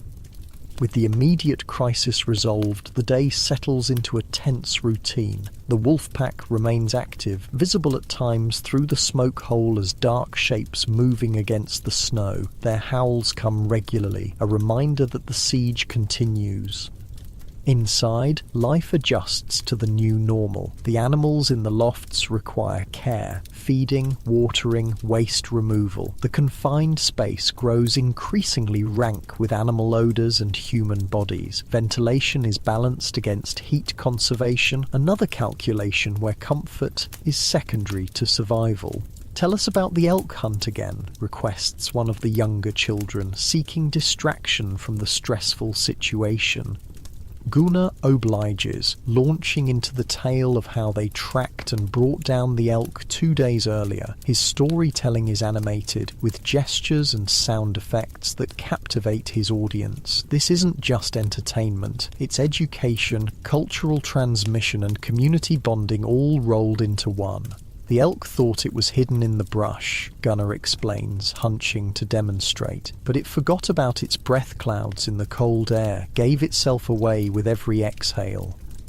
The children absorb this practical hunting knowledge wrapped in entertaining narrative. Future survival skills are being implanted in their memories, where they'll remain accessible when needed years later. As Gunnar's story concludes, a commotion near the entrance draws everyone's attention. One of the watch has spotted something unexpected. "Smoke signals," he reports, "from the direction of the village." Your father quickly climbs to look. The Norse had developed a sophisticated system of communication using smoke patterns. Different configurations conveyed specific messages across distances. It wasn't as precise as writing, but could transmit crucial information quickly. "3 columns, then 2, your father interprets. "Help is coming. Be ready." A ripple of excitement passes through the longhouse. The messengers reached the village successfully. Relief is coming, though when and in what form remains uncertain. They'll send a large party, predicts Gunnar, 20 warriors at least, enough to clear the wolf pack and bring supplies. The mood lifts noticeably. Even Ivar, still feverish from his wound, manages a smile. The psychological impact of knowing help is coming cannot be overstated. Hope itself is a survival resource, generating renewed energy and resilience. We still maintain full precautions, your father reminds everyone, unwilling to let optimism override safety. The wolves remain a threat until proven otherwise. This balanced approach, acknowledging good news while maintaining vigilance, characterizes effective Viking leadership. Premature celebration could lead to carelessness with potentially fatal consequences. The afternoon brings another development. The temperature drops dramatically as the storm system clears. Arctic air floods in, creating the most severe cold yet. The difference is immediately noticeable inside the longhouse, despite the fire and body heat from humans and animals. Freezing night coming, predicts your grandmother, who can feel weather changes in her joints, might reach killing cold. Killing cold is not hyperbole, but a specific condition. Temperature so extreme that exposed skin freezes within minutes. Respiration becomes painful, and even well-protected individuals are at risk. Modern meteorologists might call it a polar vortex. Vikings simply recognized it as death weather. Preparations begin immediately. The fire is built up with the best available wood. Sleeping arrangements are reorganized to put the youngest and oldest in the warmest central positions. Extra clothing is distributed from storage. Tonight we sleep in shifts, your father announces, half awake to maintain the fire at all times. This precaution, having designated fire tenders throughout the night, is only implemented during the most dangerous cold snaps. It means less rest for everyone, but ensures the fire never diminishes to life-threatening levels. Your mother supervises the preparation of the evening meal, which is deliberately more substantial than the morning's reduced rations. Before extreme cold, calories are survival tools. The meal features preserved meat, fat, and barley, with dried berries added for their sugar content. Quick energy to fuel the body's internal furnace. Eat everything, she instructs. No leftovers tonight. As you eat, your grandmother shares traditional wisdom about surviving extreme cold, knowledge passed down through generations of Arctic dwellers. Keep your breath inside your clothing, she advises the children. Pull your hood forward and breathe into your chest, not the open air. Your breath is warm. Use it twice. This practical technique, creating a microclimate within clothing using exhaled breath, has been validated by modern cold weather experts. It's one of countless small adaptations that collectively meant the difference between life and death. If you must go outside, rub snow on your face first, she continues. It sounds wrong, but it prepares the skin for the cold shock.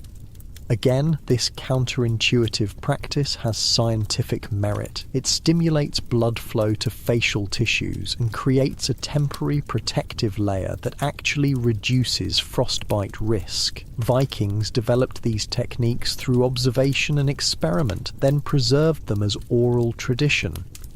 As twilight approaches, bringing the most dangerous cold with it, your father organises the night watch rotations. Extra sentries are posted, not just for wolves, but to monitor for anyone in distress from the cold. Hypothermia can make people confused and irrational, leading to dangerous behaviour like removing clothing or wandering outside.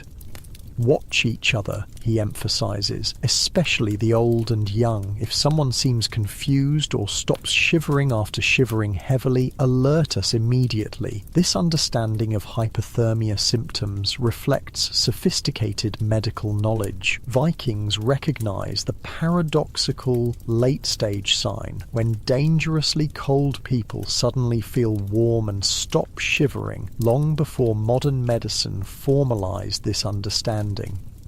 The longhouse settles in for what everyone knows will be a brutal night. The central fire burns higher than usual, casting flickering light across worried faces. Outside, the temperature continues to plummet. Through the smoke hole, stars appear with unusual clarity, a beautiful but ominous sign of extremely cold, dry air. "Will the wolves attack tonight?" asks your little sister as your family arranges sleeping furs on the platform. "No," your mother answers confidently. "Wolves are smart enough to shelter in killing cold. Even they know when to respect winter's power." This is likely accurate. Wolves typically den during extreme temperature drops, preserving energy rather than hunting.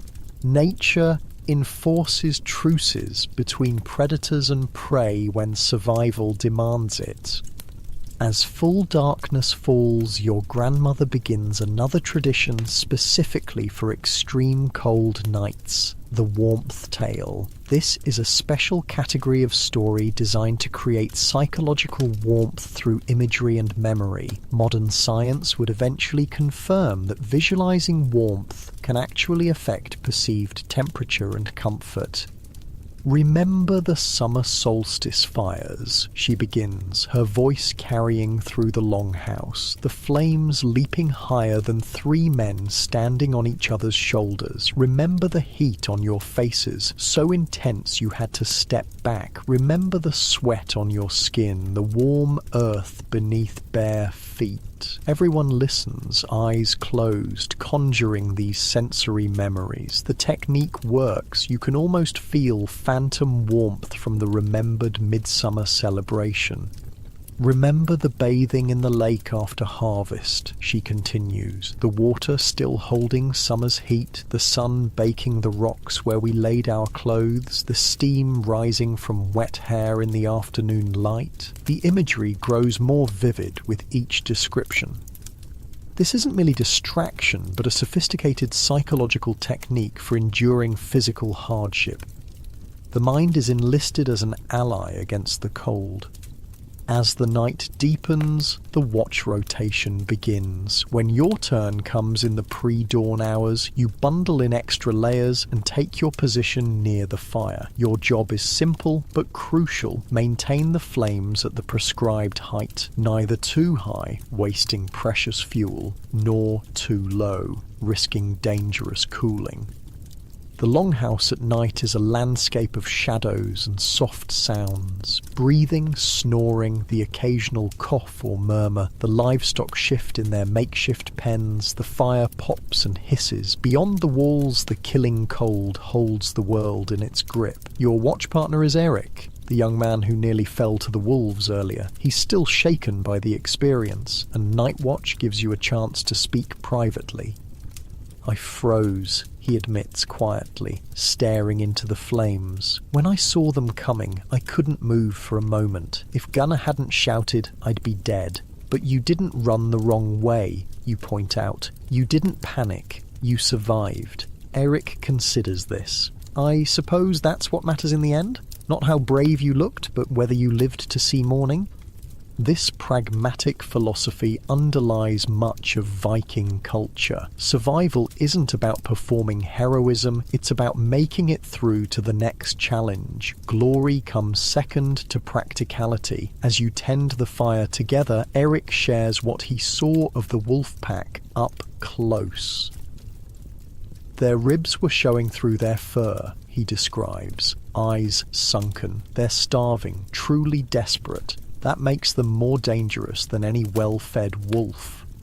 This observation adds crucial context to the siege situation. The wolves aren't attacking out of territorial aggression or predatory opportunity, but from existential necessity. They're fighting for survival, just like the humans. "Spring seems very far away," Eric muses, adding a small log to the fire carefully. "It always does in February," you reply with wisdom beyond your years, "but it always comes eventually."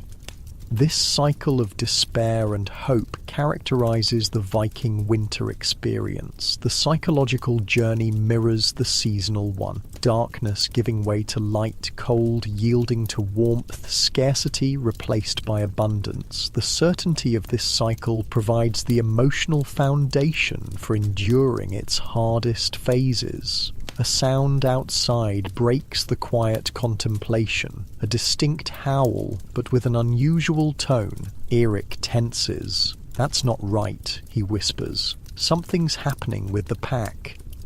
More howls follow, creating a chaotic chorus unlike the coordinated communications you've heard previously. Something has disrupted the wolf pack's order. "Should we wake the others?" you ask. Eric listens intently before shaking his head. "Not yet. Let's understand what's happening first." The howling continues, now interspersed with other sounds. Snarls, yelps, the sounds of conflict. The wolf pack appears to be fighting amongst itself, a breakdown of social order triggered by extreme conditions. Food competition, Eric guesses. When resources become too scarce, pack hierarchy sometimes collapses. This insight reflects the detailed understanding Vikings had developed of predator behavior. Through generations of observation, they recognized patterns and turning points in wildlife behavior, using this knowledge for survival advantage. The wolf discord continues through your watch, gradually diminishing as dawn approaches. When your father rises with the earliest light, Eric reports what you've heard.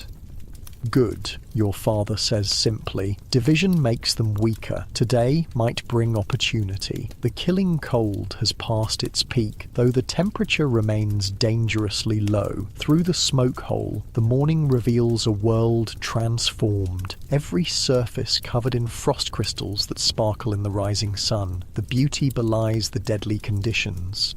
As the longhouse stirs to life, your grandmother checks on Ivar's wound. The night has brought a positive turn. The redness has receded and the heat has diminished. The birch bark medicine appears to be working. "The infection retreats," she announces. "The leg may be saved if we remain vigilant."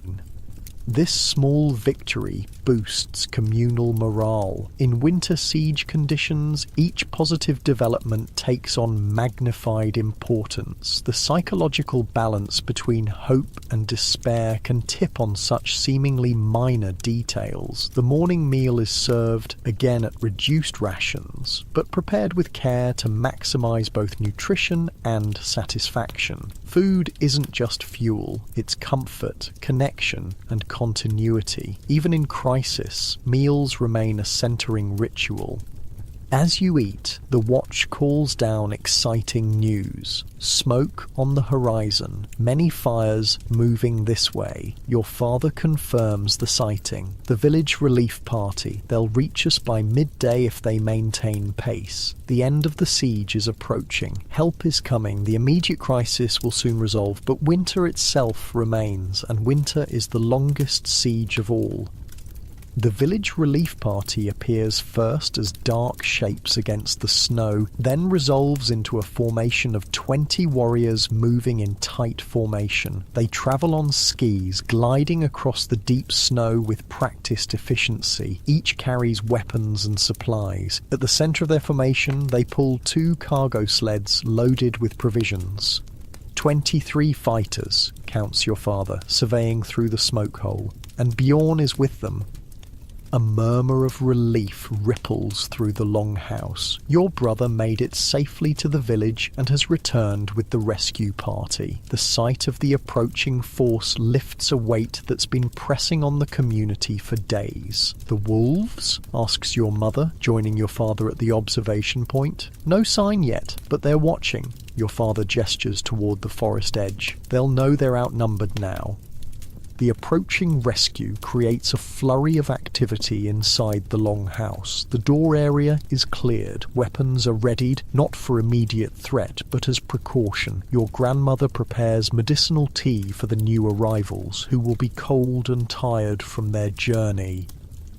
"Someone check the gable smoke holes," orders your father, referring to the secondary ventilation openings at either end of the longhouse. "We'll need more air circulation with so many people inside." This practical consideration, adjusting ventilation for increased occupancy, demonstrates the adaptability of Viking architecture. The longhouse isn't a static structure, but a living system that can be reconfigured based on changing needs. As the relief party approaches the cleared area around the buildings, a warning shout goes up from one of their flanking scouts. From your vantage point through the smoke hole, you see the reason. Wolves have emerged from the forest, a scattered line of grey shapes moving parallel to the human formation. The pack is challenging them, says Gunnar, watching intently, testing for weakness. What unfolds is a deadly ballet across the snow. The wolf pack, which you can now count as 11, between 1920 and 1929, roughly 115 million Americans experienced the wildest decade in modern history, encountering jazz, prohibition, automobiles, and unprecedented freedoms. The Roaring Twenties were electric and revolutionary, but for the average person, daily life was a strange mix of ancient tradition and shocking modernity. Here's what life was really like during America's most transformative decade. Real quick, like or subscribe if you want more of these, and tell me where you are and what time. I saw someone from Tokyo last week saying it was already tomorrow there, still trying to wrap my head around that. Tonight's stop, America in the 1920s. Hold up though, get cozy first. Adjust those pillows, pull up that blanket. Trust me, once we get going, you won't want to move.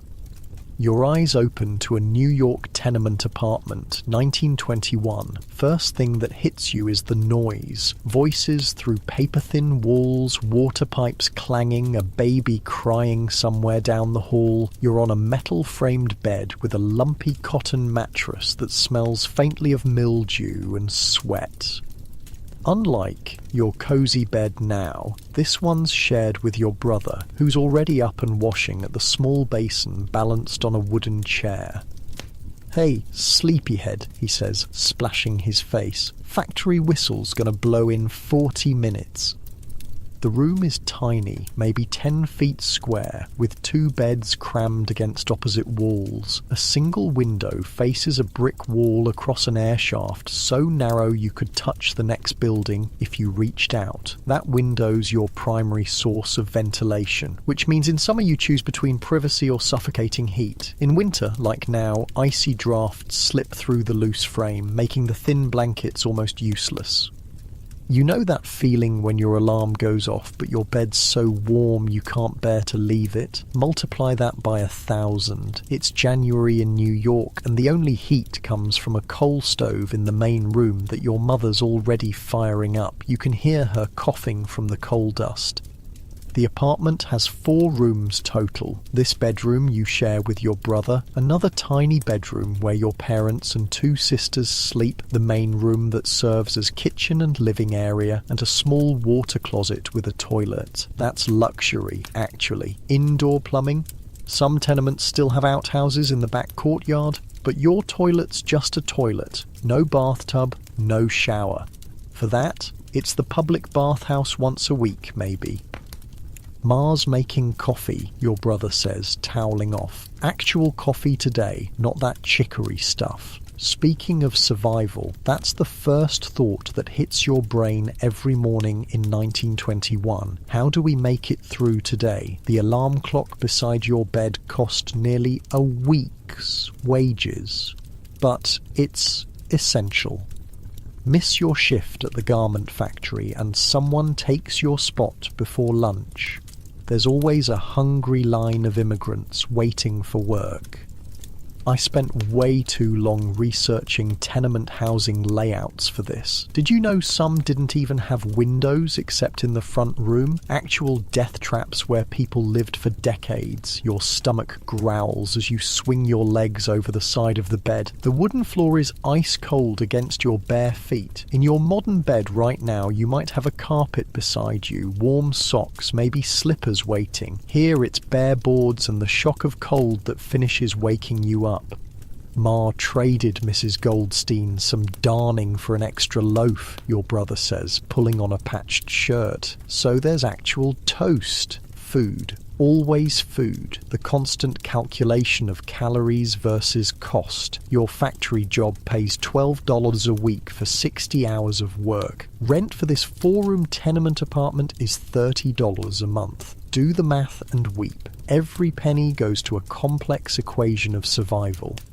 You pull on wool socks with holes in the toes, heavy cotton trousers worn thin at the knees, a flannel shirt patched at the elbows, and suspenders that were your father's before his factory accident last year. Getting dressed in the 1920s isn't the casual affair it is now. Everything has purpose. Everything gets used until it disintegrates, then gets repurposed again. Pop's already gone, your brother says, lacing up his boots. Night shift at the dock. That's how families survive in 1921. Tag team working. Father works nights unloading ships, sleeps days. You and your brother work days at the garment factory. Mother takes in laundry, mending, whatever odd jobs come along. Your older sister works at Woolworths. The younger one's still in school, but not for long. At 14, she'll join the workforce soon enough.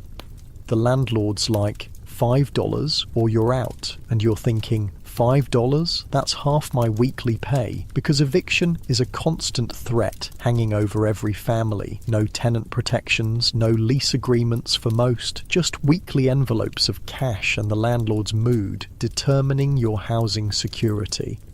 You make your way to the main room where your mother stands at the coal stove, stirring a pot of oatmeal. The stove provides the only warmth in the apartment, making this room the heart of your home. The room smells of coal smoke, coffee, and yesterday's cabbage soup. "Sleep okay?" your mother asks, not looking up. Her hands are red and chapped from washing other people's clothes. She's 43 but looks 60. Fine, you lie. The truth is, you were up half the night listening to your father coughing in the next room. That dock dust gets in the lungs. Breakfast in 1921 is serious business. No grabbing a protein bar or coffee shop stop. This meal needs to fuel hours of physical labour. Your mother ladles thick oatmeal into a chipped bowl, adds a sprinkle of sugar, a luxury, and pours coffee into a tin cup. The coffee's stretched with chicory to make it last longer, bitter but hot. You know those fancy artisanal toast places charging $8 for avocado toast? Yeah, no. Your toast is a thick slice of day-old bread, slightly stale, held over the stove grate until it browns, then spread with a scraping of lard. Protein and calories, the currency of survival. Through the window, you can see the street 5 floors below coming alive. A milk wagon rattles past, glass bottles clinking. The milkman's horse leaves steaming deposits on the cobblestones, which kids will dodge on their way to school. A man with a pushcart shouts about hot chestnuts. The newspaper boy's already shouting headlines about prohibition raids. Tony got arrested last night, your sister says, entering from the other bedroom. She's already dressed for work, hair pinned up severely, caught with a flask at Mancini's place. And here we encounter one of the most bizarre experiments in American history, prohibition. January 1920. The government decided alcohol was the root of all evil and banned it completely. Manufacturing, selling, transporting, all illegal. Can you imagine the absolute chaos? Picture the government deciding tomorrow that coffee is illegal, or sugar, or I don't know, cheese, something millions of people use daily. What happens? People don't stop, they just get creative. Tony's an idiot, your brother says, wolfing down oatmeal. Everyone knows Mancini's gets raided on Tuesdays. Because that's how prohibition actually worked, this elaborate dance between cops who needed to show arrests and speakeasies that reopened the next day with a new password. The password this week? I'm thirsty, real subtle. The speakeasy doorman gives you this look. Password? He growls, and you're standing there like, thirsty? Because even the passwords were an open secret. Everyone knew which barbershops had illegal bars in the back, which pharmacies would sell you medicinal whiskey. which grocery stores had wine grapes labelled "Warning, will ferment into wine if left in warm place for 3 weeks." You finish breakfast standing up, too rushed to sit. Through the walls you can hear the Calabrese family's morning argument, the Levinsky baby crying, Mrs. O'Rourke's morning coughing fit. Privacy doesn't exist in tenement life. Everyone knows everyone's business, troubles, joys. Outside, the January air hits like a slap. The street teems with people, women with shopping baskets, men hurrying to work, children darting between adults. The smell is a complex mix of coal smoke, horse manure, garbage waiting for collection, and the enticing scent of bread from the Italian bakery on the corner. Your breath forms clouds in the frigid air as you and your brother join the river of workers flowing toward the factories. Women in headscarves, men in caps, all moving with purpose. This early, the automobiles are few, mostly delivery trucks bringing goods to shops. The wealthy with their private cars won't be out until later. Race you past Scarpelli's, your brother says, and you both break into a jog, dodging pedestrians. Physical fitness wasn't a hobby in 1921. It was built into daily life. No one had gym memberships because life itself was a constant workout. Past the butcher shop with its window display of cuts most modern Americans wouldn't recognize. Past the greengrocer where your mother will haggle over bruised vegetables later. Past Mrs. Finkelstein who runs the notion shop where your sister buys thread to mend everything endlessly.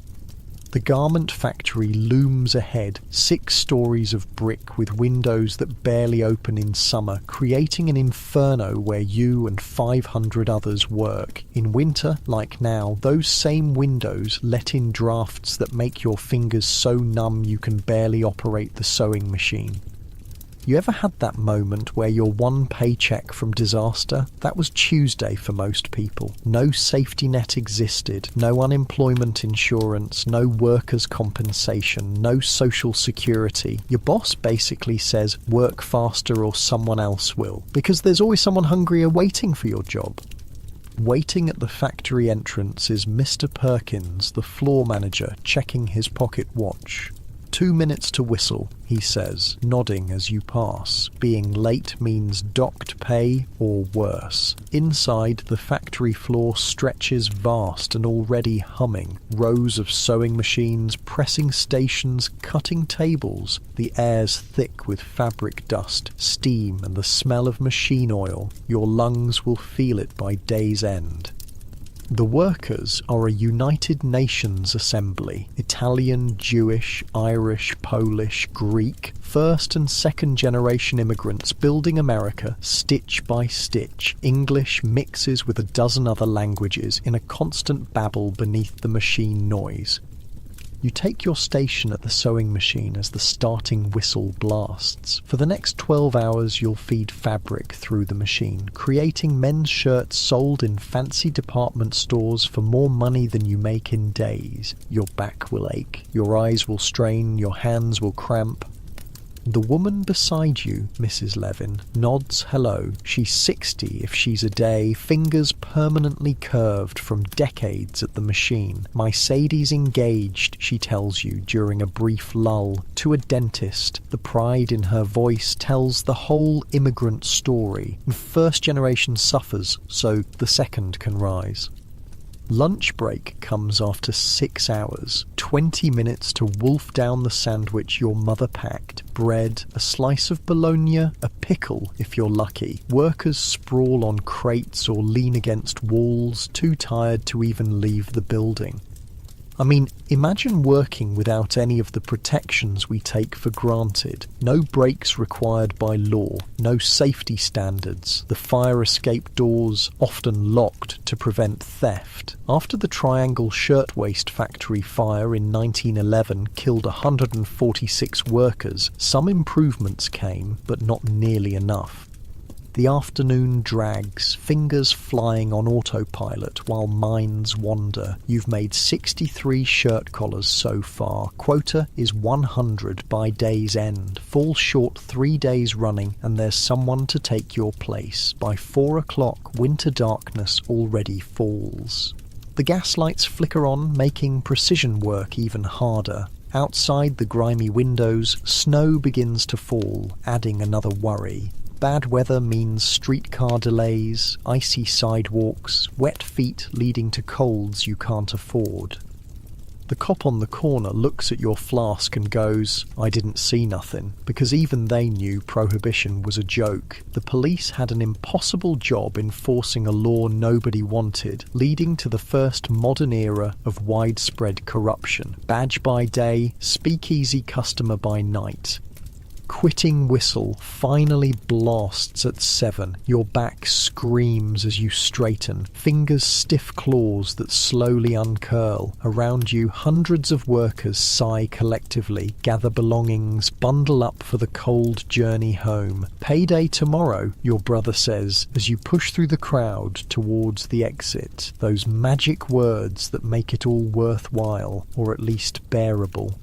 Outside, snow falls thicker now, muffling the city sounds. Gas streetlights create halos in the white air. Your feet crunch along the accumulating snow as you join the exodus home. Some lucky workers board streetcars, paying their nickel fare. You and your brother walk to save the money. Wait, let me back up. Your feet. You're wearing boots with thin soles and leaks where the leather's cracked. Each step in the snow sends a shock of cold up your legs. By the time you reach home, your socks will be wet, your toes numb. Modern waterproof boots with thermal insulation, pure fantasy. The streets transform in the evening hours. Shops close, restaurants and social clubs light up. Music drifts from open doors, the new jazz that moral guardians claim is corrupting youth. On the corner, a newsboy shouts, "President Harding's cabinet announced, read all about it." And here's something wild. Despite prohibition being barely a year old, you pass 3 speakeasies on your 10-block walk home. You recognise them by the line of cars outside nondescript buildings, the faint sound of jazz, the bouncer eyeing everyone who approaches. One's disguised as a soda shop, another as a bookstore, the third doesn't even pretend. Just a blank door with a sliding peephole. "We should stop at Mancini's," your brother suggests. "1 drink. I got paid for that extra work." This is how most workers cope with the crushing routine. A quick drink before home, a moment of escape, but it's different now, shadowed with the thrill and danger of illegality. After Tony? No way, you answer. Murphy's on Thursday, because even in speakeasy culture you had your routine. Different nights, different places. Spreading your illegal business around was just smart. When you finally climb the 5 flights to your tenement apartment, the smell of cabbage soup greets you. Your mother's stretched yesterday's leftovers, added an onion and potato with thick slices of bread. It'll fill bellies. Your father's at the table already, looking grey with exhaustion after his night shift. Your sisters set out chipped bowls and tin cups. This is dinner in working class 1921. Simple food, eaten together, the meal planned around overlapping work schedules. "Got a letter from cousin Frank in Chicago," your father says between spoonfuls. Says there's good work in the stockyards, better pay than here. And there it is, the constant calculation. Stay or go, endure known hardships or risk new ones. Mobility wasn't just a luxury in the 1920s. It was a survival strategy. Follow the work, follow the opportunity, keep moving to stay ahead of poverty. After dinner, your family's evening ritual unfolds. Your father repairs a chair leg while your mother mends clothes. Your sister reads aloud from the newspaper, one of the Italian dailies, while your younger sister struggles through homework at the table. No private rooms for homework, no quiet study space. Life happens collectively in the 2 main rooms. Says here they raided 50 speakeasies last night, your sister reads. Confiscated 500 gallons of liquor. Your father snorts. 500? That's what, one night's business? Waste of time? And he's right. Prohibition created the first modern criminal underground, turned ordinary citizens into lawbreakers, corrupted police forces nationwide, all while failing spectacularly at its goal of creating a dry nation. By 9 o'clock, exhaustion catches everyone. Tomorrow's another work day, another alarm clock, another 60 hours of labour stretching ahead. In your comfortable bed right now, you might stay up reading, watching shows, scrolling through social media. In 1921, sleep was the only affordable luxury. You return to the tiny bedroom, now freezing as the coal stove in the main room burns down for the night. Undressing quickly, you slide between cold sheets, pull the thin blankets up, and wait for your body heat to create a small pocket of warmth. Your brother's already in bed, reading a dog-eared pulp magazine by the weak light of a single bulb. Electricity in tenements was still relatively new, unreliable, expensive, but magical compared to gaslighting. Night, he says, switching off the light. In the darkness, you hear the symphony of tenement life. Babies crying, couples arguing, someone playing a violin badly, water pipes knocking, the L train rumbling 2 blocks away. These sounds are the lullaby of urban 1921. As you drift towards sleep, you wonder what tomorrow will bring. The same, probably. The relentless routine of survival, but also maybe not, because the 1920s were just beginning their roar, and change was coming faster than anyone could imagine.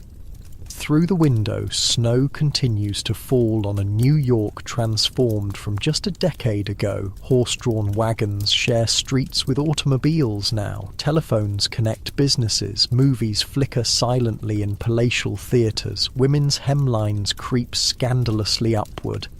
And somewhere in Brooklyn, a 6-year-old named Miriam listens to her immigrant parents dream of a better future for her. In 40 years, she'll be your grandmother, telling you stories of the hardships that seem impossible from the comfort of your modern life. You're falling asleep now, body aching from work, mind already calculating tomorrow's survival. But there's also a current of excitement, because it's 1921 and America is changing by the minute. Who knows what might be possible by decade's end? Now let's shift our view. While tenement dwellers in New York fought for survival inch by inch, a different America stretched across the vast countryside.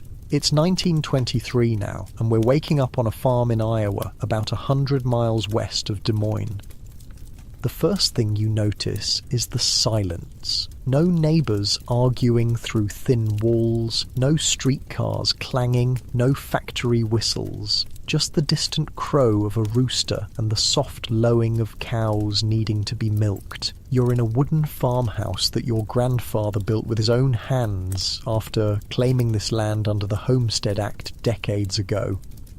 You're lying on a feather mattress instead of cotton and springs. The feathers came from your own geese, plucked, washed and stuffed by your mother and sisters last fall. The sheets are rough cotton but clean, line-dried in yesterday's sunshine. The quilt covering you was made by your grandmother, each square telling a family story in fabric. It's barely 5 a.m, but farm life doesn't care about clocks. Your body knows the rhythm without an alarm. Cows need milking at sunrise no matter what. The wooden floor is cold against your bare feet, but you're used to it. The house is heated by a single wood stove downstairs, meaning upstairs bedrooms stay cold enough in winter to see your breath. "You up, John," your father calls from downstairs. He's been awake for 30 minutes already, stoking the kitchen stove for your mother, who's mixing biscuit dough by the light of a kerosene lamp. "Coming, Pa," you answer, pulling on denim overalls over your long underwear. No shower this morning, or any morning. The farmhouse has no indoor plumbing. There's an outhouse 50 yards behind the kitchen, and a pump at the kitchen sink that brings up cold water from the well. For washing, You splash your face and hands with water from the ceramic basin on your dresser, water that froze a thin skin of ice overnight. Breakfast on a 1923 farm is no quick affair. You need serious calories for the work ahead. Your mother has already cooked a skillet of salt pork, its fat used to season the cast iron pan now full of scrambled eggs from your own chickens. Biscuits bake in the oven. Coffee boils in an enamel pot strong enough to stand a spoon in. "Today's the day," your father says, pouring coffee for himself. His hands are permanently tanned from years in the fields, with calluses thick as leather. Jenkins is bringing it around noon. Your heart skips. Today's the day your family joins the revolution that's transforming America. Automobile ownership. After years of saving, your father's buying a Model T Ford from the dealer in town. You've never owned a car before. Few farm families have, but that's changing fast. "Think it'll make it up the hill to the Petersons?" your mother asks, setting a plate of eggs before you. She's worried about the expense, the practicality. 20 years of horse transportation doesn't shift overnight. Henry Ford didn't become the richest man in America by making things that don't work, your father answers, but there's worry behind his confidence. The Model T costs $290, a fortune for a family that might see actual cash only a few times a year after harvest. Farmers in the 1920s operated largely outside the cash economy most of the time. You produced what you ate, you bartered eggs for sugar at the general store, traded labor with neighbors during harvest, repaired what broke, made what you needed. Actual dollars were rare and precious. After breakfast, you head to the barn with your father and younger brother. The daily chores wait for no one, car delivery or not. The barn smells of hay, manure, and the sweet breath of cows. 6 dairy cows need milking, the horses need feeding, the pigs need slop. Your hands move automatically, squeezing rhythmically as warm milk hisses into the metal bucket.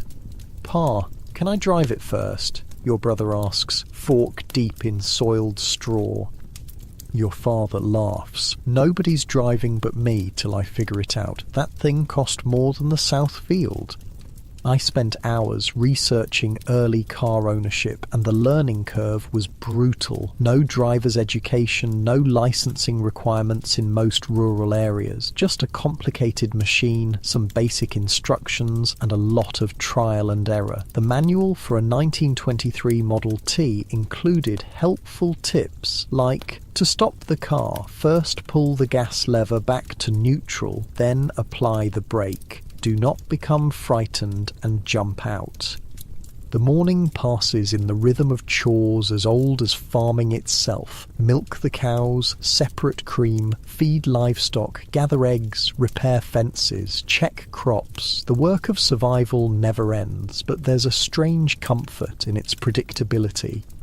By 11, you've changed into your town clothes. Not fancy, but clean overalls and a collar shirt without manure stains. Your mother's put on her good dress, the blue one saved for church and special occasions. Even your father's combed his hair and put on a freshly ironed shirt.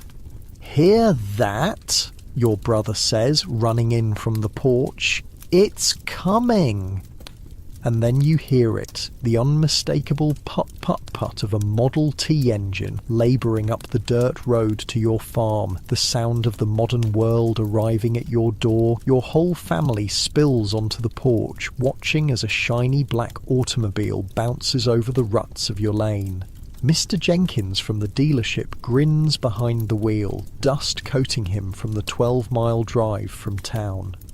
"She's a beauty, ain't she?" he calls, bringing the vehicle to a jerky stop in your yard. Chickens scatter in panic at this noisy intruder, and she is beautiful. Gleaming black metal, brass headlamps, a folding top for rain protection. The Model T isn't fancy by later standards. It's utilitarian, designed to handle the brutal rural roads with high clearance and a tough suspension. But to your family in 1923, it's nothing short of miraculous.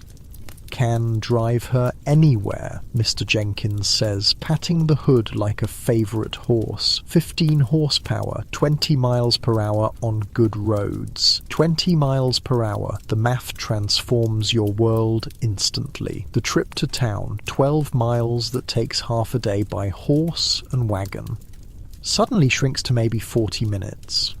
The county seat, previously a full-day journey, becomes a morning trip. Mr. Jenkins pops the hood to show your father the engine. Now, starting her takes some practice. Got the hand crank here in front. Choke here, timing advance here. Too much choke, she'll flood. Not enough, won't catch. Timing too advanced, she'll kick back and break your arm. Wait, what? Yeah, starting early cars was legitimately dangerous. The hand crank could snap back and break bones if the timing was wrong. Emergency rooms of the 1920s were full of what doctors called Ford fractures, broken arms, wrists and thumbs from car cranks kicking back. Your father nods seriously, absorbing every word. This is the most complicated piece of technology your family has ever owned. More complex than the cream separator, more expensive than anything but the farm itself. Now, driving her's simple enough, Jenkins continues. 3 pedals on the floor. Left is clutch, press down for low gear, release halfway for high gear. Middle is reverse, right is brake. Your father looks concerned. Middle is reverse, not the left, Jenkins laughs.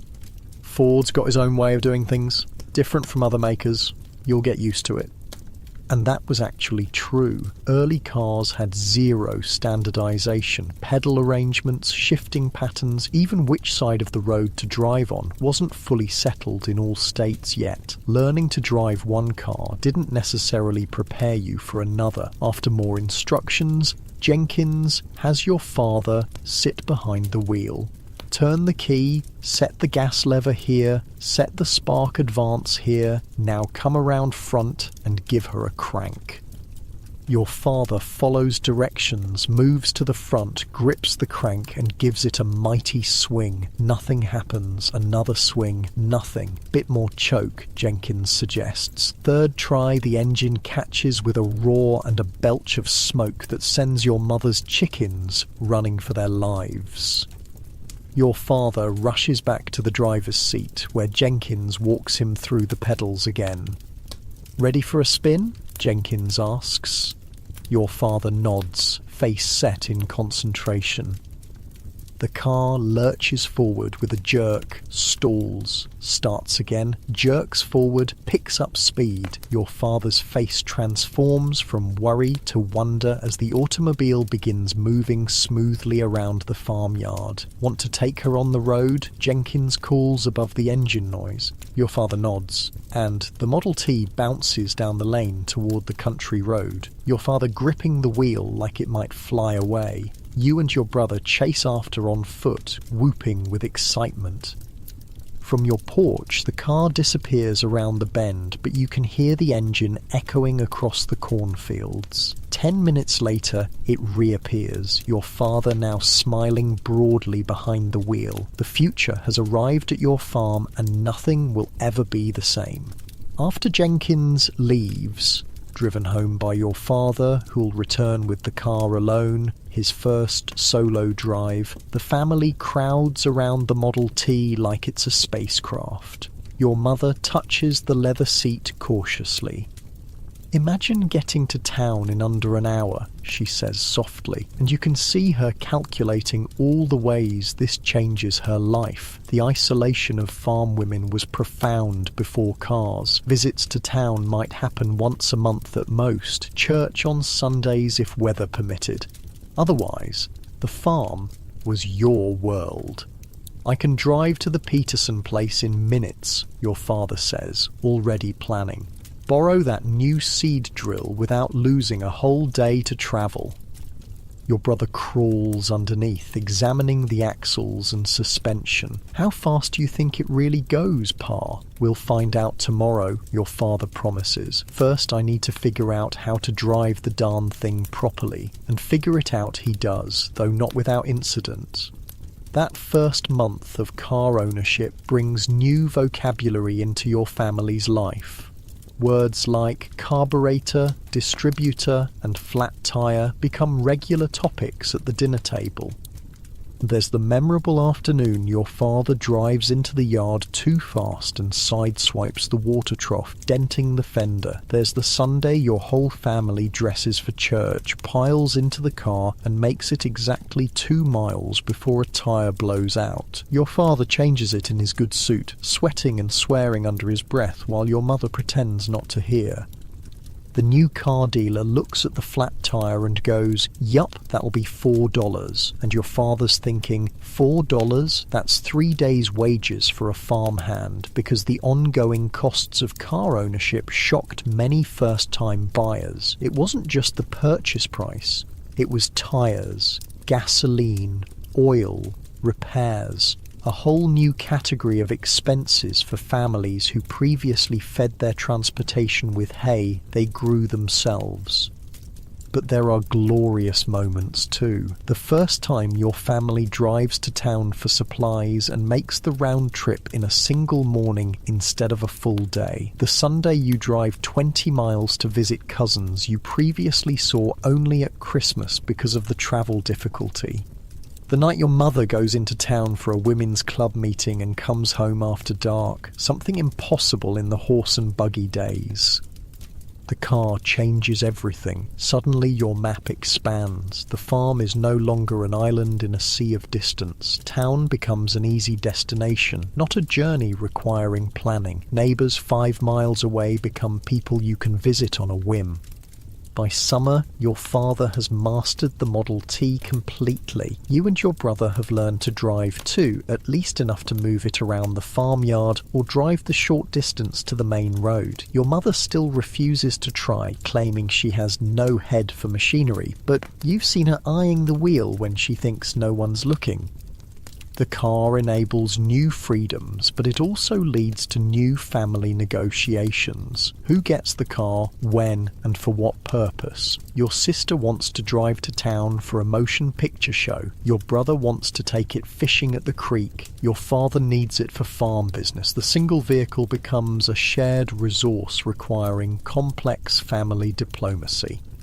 "We need rules," your mother announces at dinner one night after 3 separate car usage disputes. Church on Sundays, market days for supplies, farm business first, social calls only when work's done.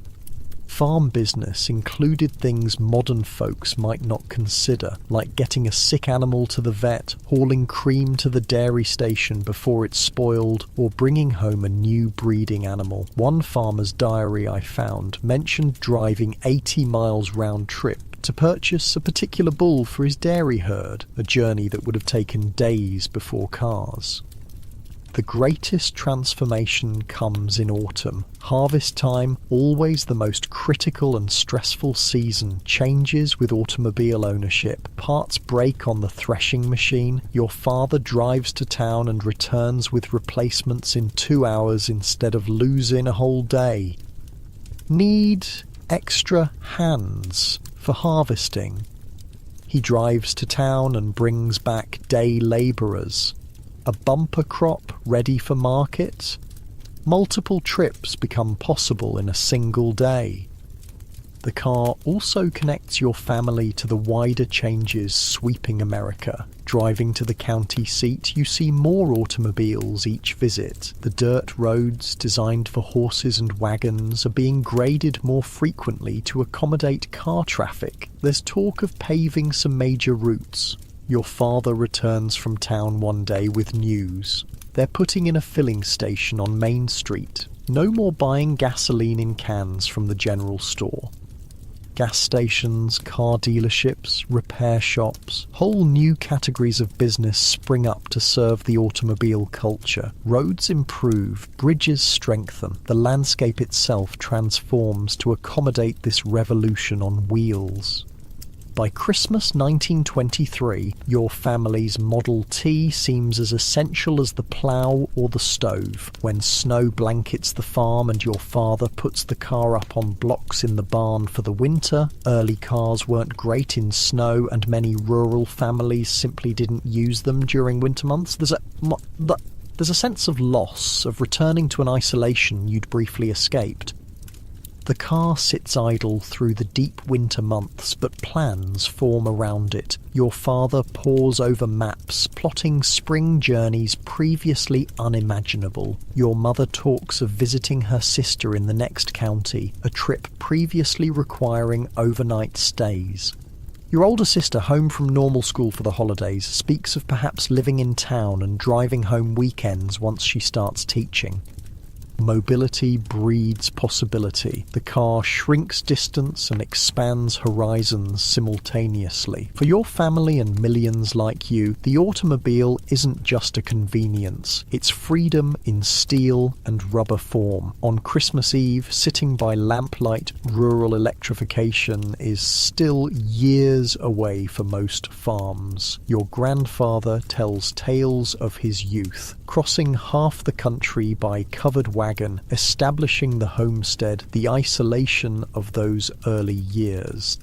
Took 3 days to get to town when I first settled here, he says, shaking his head at the changes he's witnessed. And you can do it before lunch. This compression of time and space is the real revolution of the 1920s. The world simultaneously grows larger in reach and smaller in effort. America's vast distances, once barriers to connection, begin to shrink beneath rubber tires. When spring finally softens the land, your father reverses the winterizing process, checking the Model T carefully before taking it down from blocks. The first drive of the new season feels like rebirth, the farm reconnecting to the wider world after months of winter isolation. By now, the novelty has worn off, but the wonder hasn't. Each time the engine rumbles to life, each mile that passes beneath the wheels represents a freedom previous generations could barely imagine. Your grandparents measured travel in days and weather conditions. You measure it in hours and gallons of gasoline. And as your family's Model T bounces down country roads, it joins a growing river of vehicles, transforming America mile by mile. By decade's end, the country will have more than 23 million registered automobiles, 1 for every 5 Americans. The nation itself is being rewired around this invention, its geography rewritten in routes accessible by car. The automobile doesn't just change how you travel, it changes where you go, who you see, what you do, what you buy, where you might live or work. It reshapes your relationship with time, distance, community, and possibility. And it's just one of the revolutions remaking America in the roaring decade of the 1920s. It's 1925 now, and we're in Millerville, a small town of about 2,500 souls, nestled between rolling hills in western Pennsylvania. Not a big city like New York, not isolated farmland like Iowa, but something in between, the quintessential American small town where modern life and traditional values collide in fascinating ways. You wake up in a modest 2-story home on Elm Street, just 3 blocks from Maine. Unlike the tenement apartment or the isolated farmhouse, this bedroom is yours alone, a luxury of middle-class life. The bed has a proper metal frame, a store-bought mattress, and a colourful quilt your mother ordered from the Sears catalogue. Morning light filters through cotton curtains as you stretch beneath warm blankets. Outside your window, you can hear birds chirping, the occasional automobile puttering past, and the distant whistle of the 7:15 train arriving at the station. The house smells of coffee and bacon. Unlike city dwellers crammed in tenements or farmers isolated on distant homesteads, your family represents the growing American middle class. Not wealthy, but comfortable. Your father works as the manager at the town's hardware store. Your mother, unusually for married women in 1925, keeps the books for the same business. Your bedroom contains treasures that mark you as a teenager in this transitional decade. A small collection of phonograph records stacked beside a hand-cranked Victrola player, movie magazine clippings of Clara Bow and Rudolph Valentino pinned to the wall, a crystal radio set you built yourself from a kit ordered through Popular Mechanics. You swing your legs over the side of the bed, feet hitting a proper rug instead of bare boards. The house has modern conveniences your city and country counterparts might envy. Indoor plumbing with a bathroom shared by the family, electric lights in most rooms, a telephone in the hallway downstairs. Not every house in town has these things yet, but they're spreading rapidly as America's prosperity grows. Sarah, breakfast. Your mother calls from downstairs. You can hear the radio playing in the kitchen, a morning news program from Pittsburgh, the announcer's voice slightly tinny but clearly audible. The radio, not the automobile, sits at the heart of your family's modern life.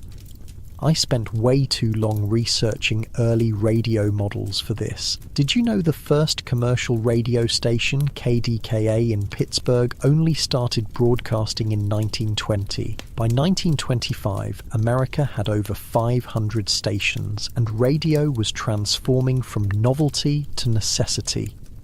Downstairs, your family gathers around a proper dining table in a room dedicated just to eating. Another middle-class luxury. Your father sits with the newspaper propped against the sugar bowl. Your mother places a plate of eggs and bacon before you, and your younger brother fiddles with the radio dial, trying to improve reception. "Don't touch that," your father says without looking up from his paper. "I want to hear the market report." The radio on the sideboard is the pride of your household, a new Atwater Kent model with 5 tubes and a proper wooden cabinet. No more headphones or crystal sets. This is a genuine piece of furniture that delivers entertainment directly into your home. It cost nearly $80, 2 weeks of your father's salary, but he considers it an investment, not a luxury. "There's a new Harold Lloyd picture at the Rialto tonight," your brother says, passing you the toast rack. "Can we go?" Movies, the other great mass media revolution, have already transformed from novelty to regular entertainment. Millerville has 2 movie theatres, the older Bijou and the newer, fancier Rialto, with actual upholstered seats and electric fans for summer cooling. "Test scores first," your mother answers, but her tone suggests permission is likely. Unlike earlier generations, your parents view commercial entertainment as normal, even beneficial. The motion picture industry has worked hard to shed its slightly disreputable early image, promoting films as educational and wholesome family entertainment. Your father lowers his paper. "Says here Coolidge is speaking on the radio tonight. National hookup." He says this with genuine wonder. The president's voice coming directly into your living room. The miracle hasn't grown stale yet. So for context, President Coolidge was nicknamed Silent Cal because he was so reserved. But even this quiet president embraced radio immediately. Like most politicians, he recognized its power to bypass newspapers and speak directly to voters. Radio made national politics immediate and personal in ways print never could. After breakfast, you head downtown with your brother to run errands before school. Main Street bustles with morning activity. Mr. Peterson unlocking his pharmacy, Mrs. Winters sweeping the sidewalk in front of her millinery shop, the mailman delivering packages to the general store. Unlike the anonymous city or the isolated farm, small-town life means being known. "Morning, Sarah," calls Mr. Peterson. "Tell your mother her headache powder came in." 3 people greet you by name before you reach the corner. This interconnectedness defines small-town existence, comforting or stifling, depending on your perspective. You pass the Rialto Theatre, where the marquee indeed advertises Harold Lloyd in The Freshman. A colourful poster shows the bespectacled comedian hanging from a clock face. Movie marketing is sophisticated already, with nationwide advertising campaigns, fan magazines and merchandise.